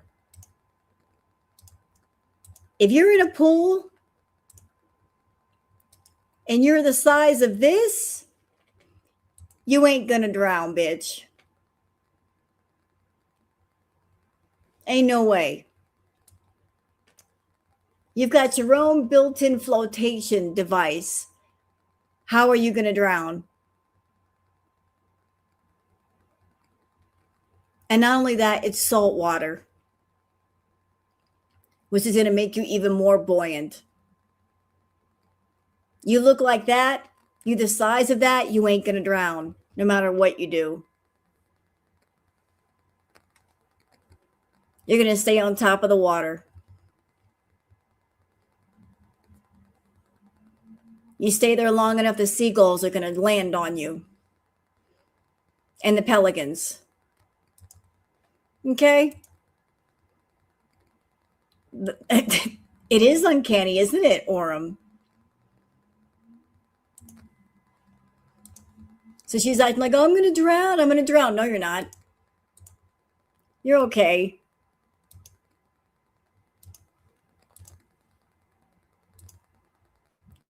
You're big enough that the lighthouse can find you. Tough guy.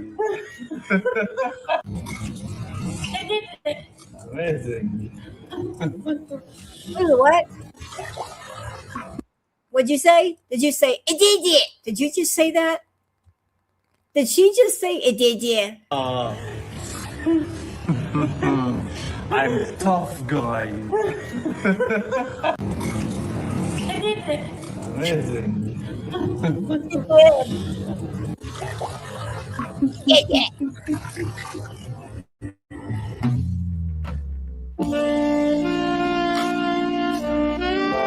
Oh, hell no.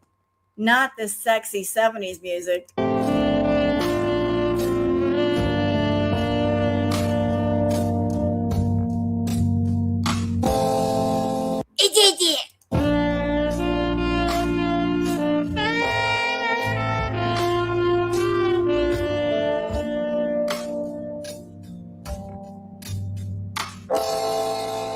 How appropriate that they're posing right next to Ronald McDonald.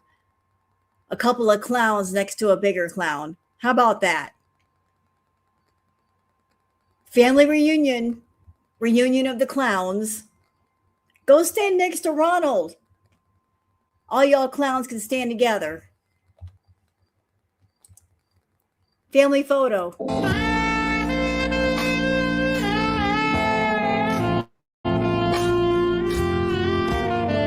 Oh, geez.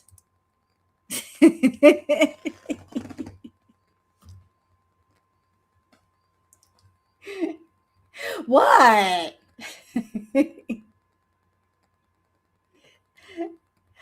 I didn't tell any lies. They are a couple of clowns standing next to a clown. Send in the clowns. There's got to be clowns.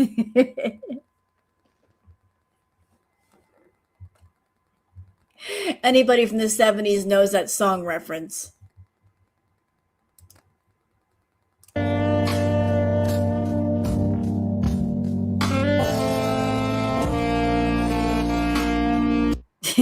Look at his face.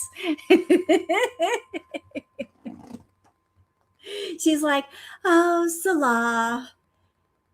And he's like, oh, God, I am really earning my paycheck right now.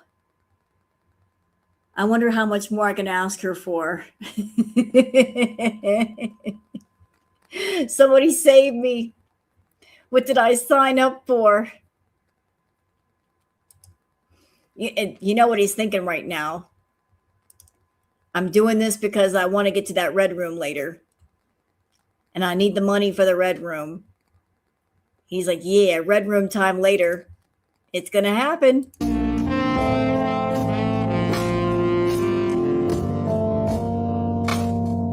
And y'all just take a look at this. Look at how she's holding on to his hand. Her little flipper hanging on to his hand. She's got it in a death grip.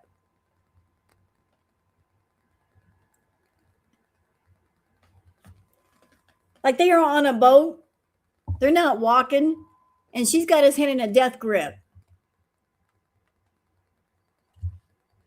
Hold on to my flipper, Salah. Don't let go.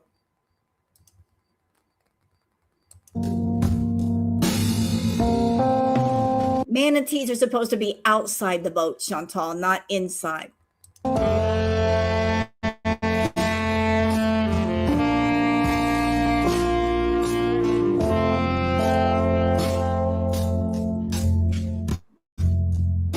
There he goes with that cheek pinching shit again. I'm telling you, somebody did that to me, they're going to get punched. That first time you do that, be the last time you do that.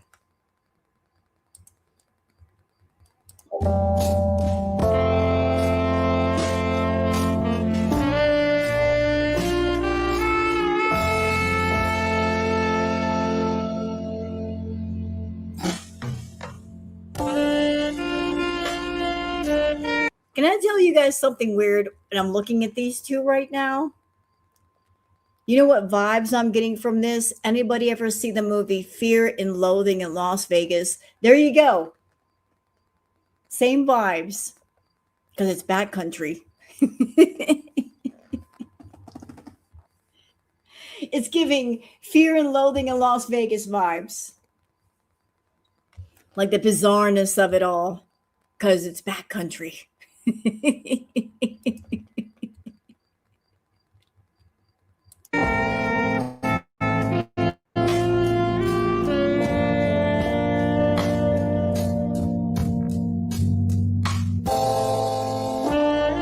Can she be any more on top of him? Not fear and bloating.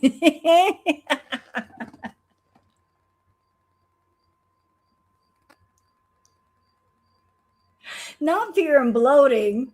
You're wrong for that. You're so right, you're wrong.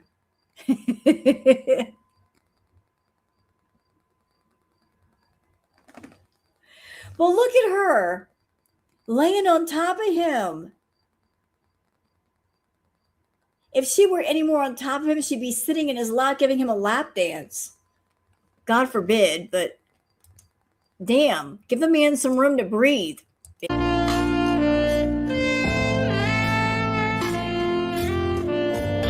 Uh-oh, here we go. This is the fun footage when they were in Thailand. Holy shit. Slowly, baby. Last one? Okay. Wow, bro, what happened? Her look is giving me... Has anybody ever, you change out the pillow cases on your pillows on your bed, but then you get that one fucking asshole pillow that you're trying to stuff it into the pillowcase and it gets stuffed in wrong and then it bulges out in the middle. Same vibes. Like one pillow goes in the right way, but then you got another pillow just a complete asshole and it gets stuffed in wrong and it bulges out in the middle, then you got to fix it. Same vibes. There it is.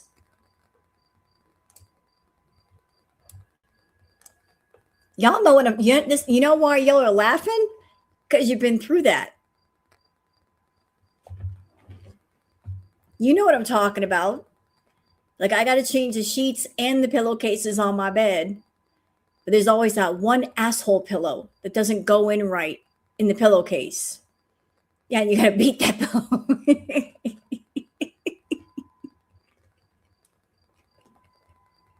Same vibes.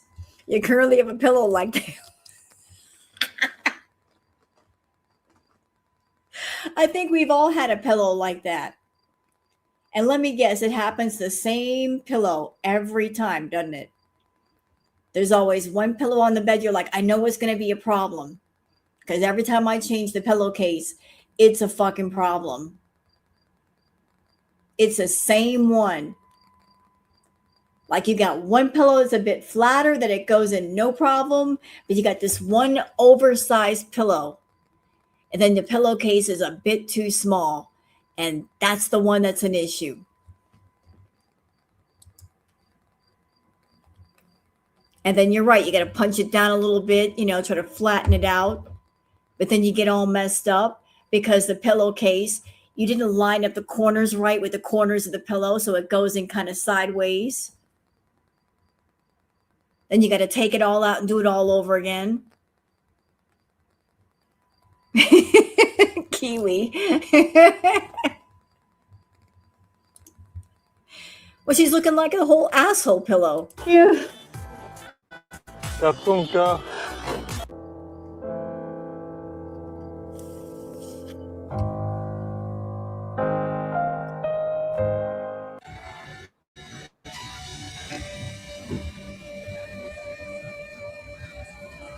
And here her look is giving asshole pillow that has a toothache.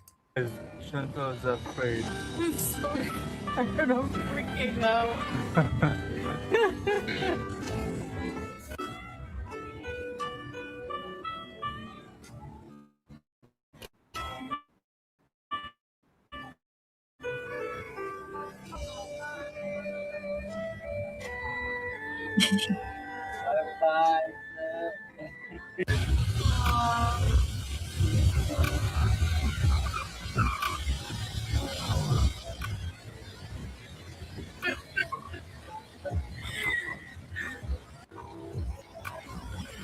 She never wasted an opportunity to put her head on his chest, did she? If he was within like 2 feet of her, she had to walk over like, oh, I got to put my head on you. And he's like, can you just like sit up? She'd be like, no, I love you so much. Nope, sit up. But I love you. I don't love you though. Sit up. You're not paying me enough for you to stand here like this all day. You know?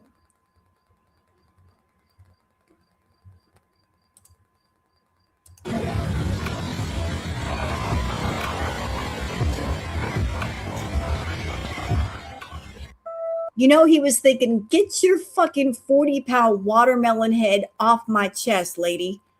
I can't breathe. I can't breathe when you do that. Take your fucking butternut squash head off my chest.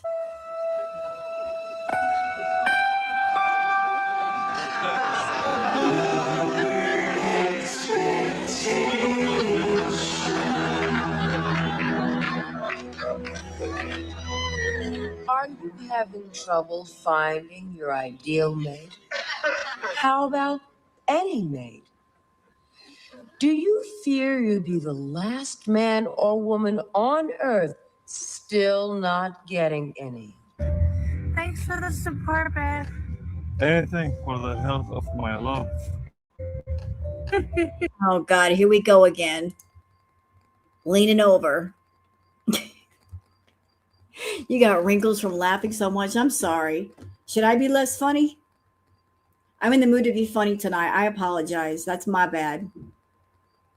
I can go if you want me to. All right, I'm leaving. I guess I'm too funny. I gotta leave my chair. There are complaints in the room. Call corporate. What you want me to do?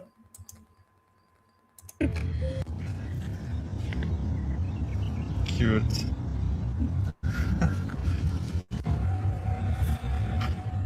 Aww. So sweet. You know what I'm noticing about this interaction? He's petting the cat. He's got a genuine smile on his face. And we just saw several interactions with Chantal. Was he smiling like that with her? He wasn't smiling like that with Chantal.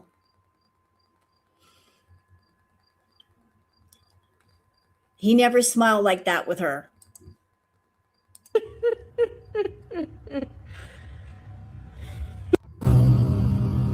Oh.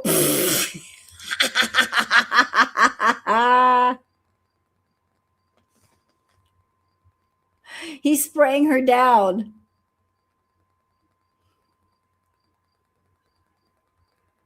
Why is he spraying her down? Look. He's got the beazer spray in his hand. He's spraying her down.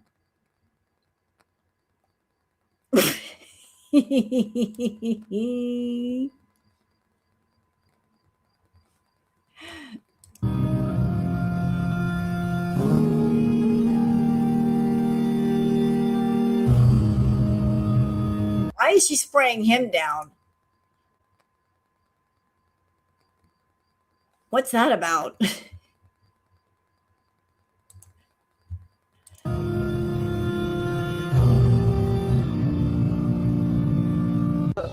Three, two, one.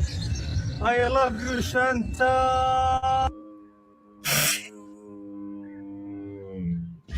What was that?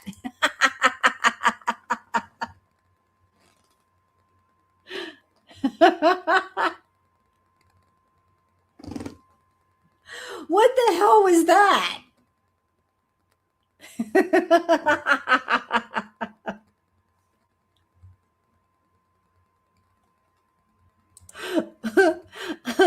What the hell was that?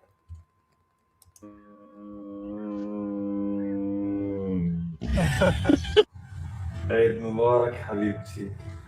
Happy Eid, Habibi.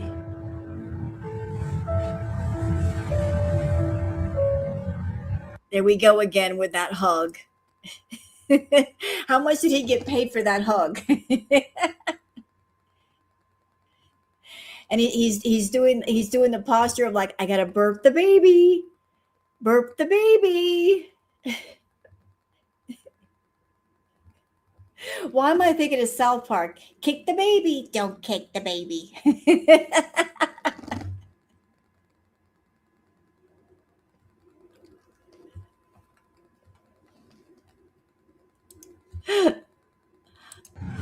Hey.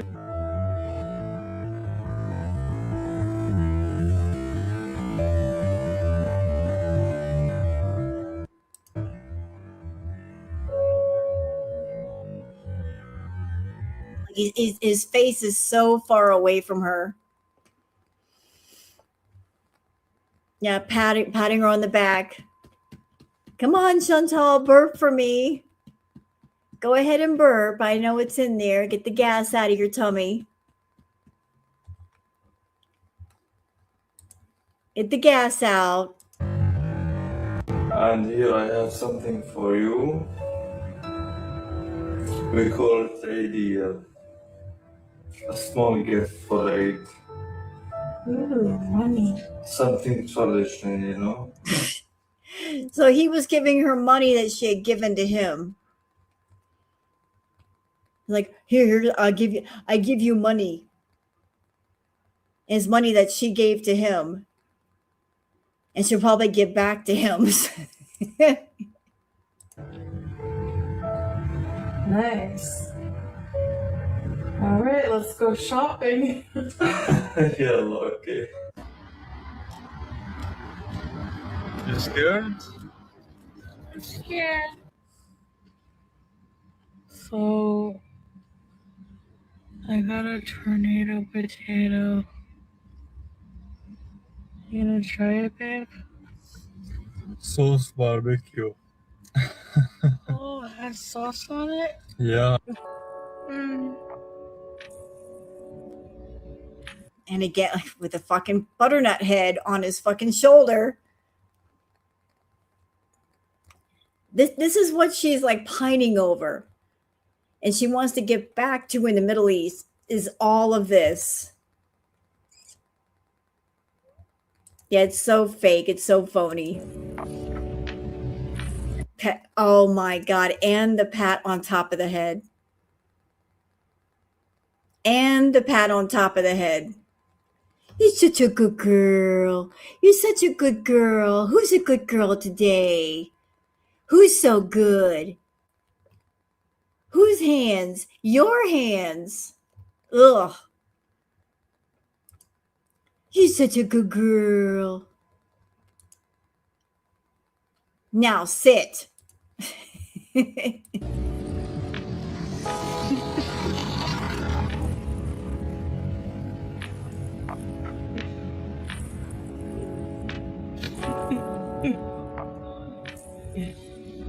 My darling. I love you, baby. Look.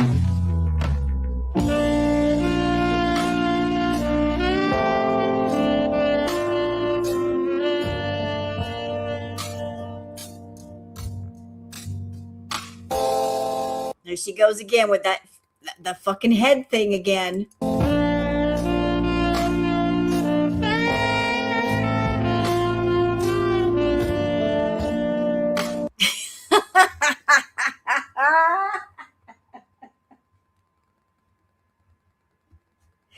She looked up at him and he's not even looking down at her. Oh my God. The cringe is up. There we go. Look at, she looks crazy. She looks fucking nuts.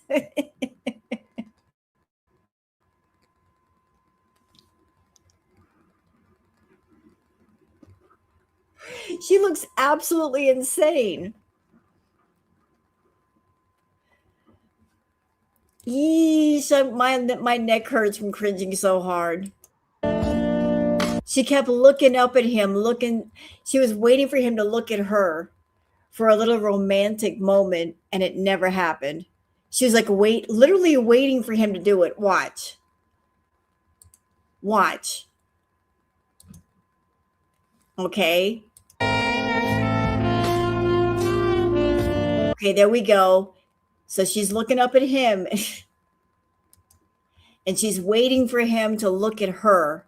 She wants that romantic looking into each other's eyes moment. Watch. And then she finally got the clue that he was not going to look at her because he was too busy eye fucking himself in the camera. And then she tried to save it by going, okay, I'm just going to close my eyes and act like I'm in bliss. She really, really wanted that look into each other's eyes moment, and it didn't happen.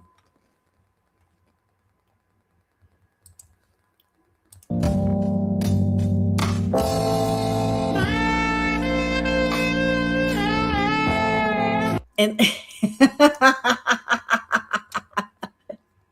and his eyes are closed.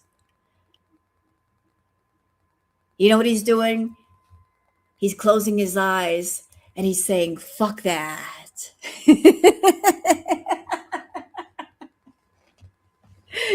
He's having his Zen moment. Fuck that. Fuck that.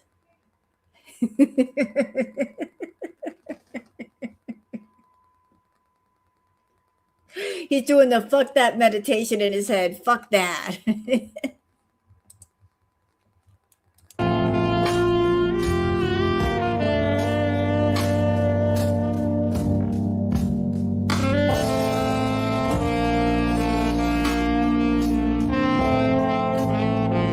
And there she is trying to lean her head on his shoulder, but he's staying far enough away so she can't do it.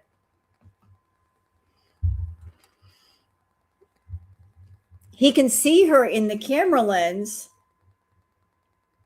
He's looking directly at her through the camera lens, and he sees her doing the head thing, like, you're supposed to come over here, Salah, and let me put my head on your shoulder. He's like, nope. No, I don't think so. Not today. You shorted me on my paycheck. It ain't happening. Nope.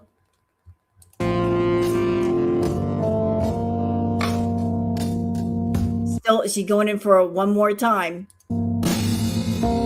He's too busy eye fucking himself. He don't care about her. And anybody remember that freaking t-shirt of his? Look at his fucking t-shirt. With the two women on the front. Imagine that. You're around your wife and you're wearing that fucking t-shirt.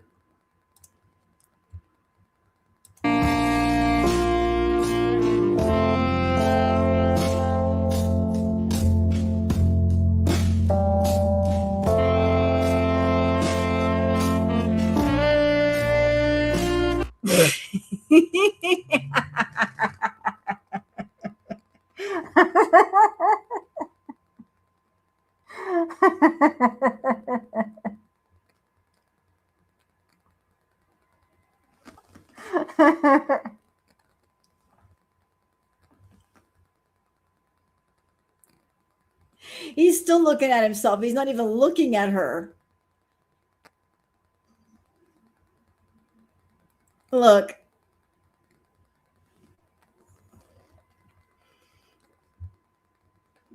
He never wanted to look at Chantal.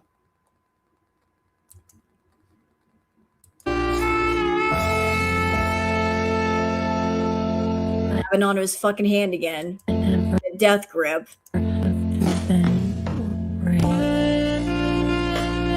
Finally looking at her.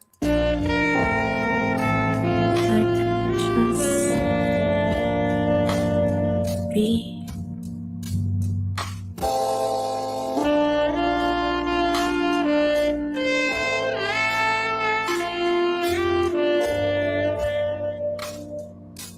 So that was Hectic Llama.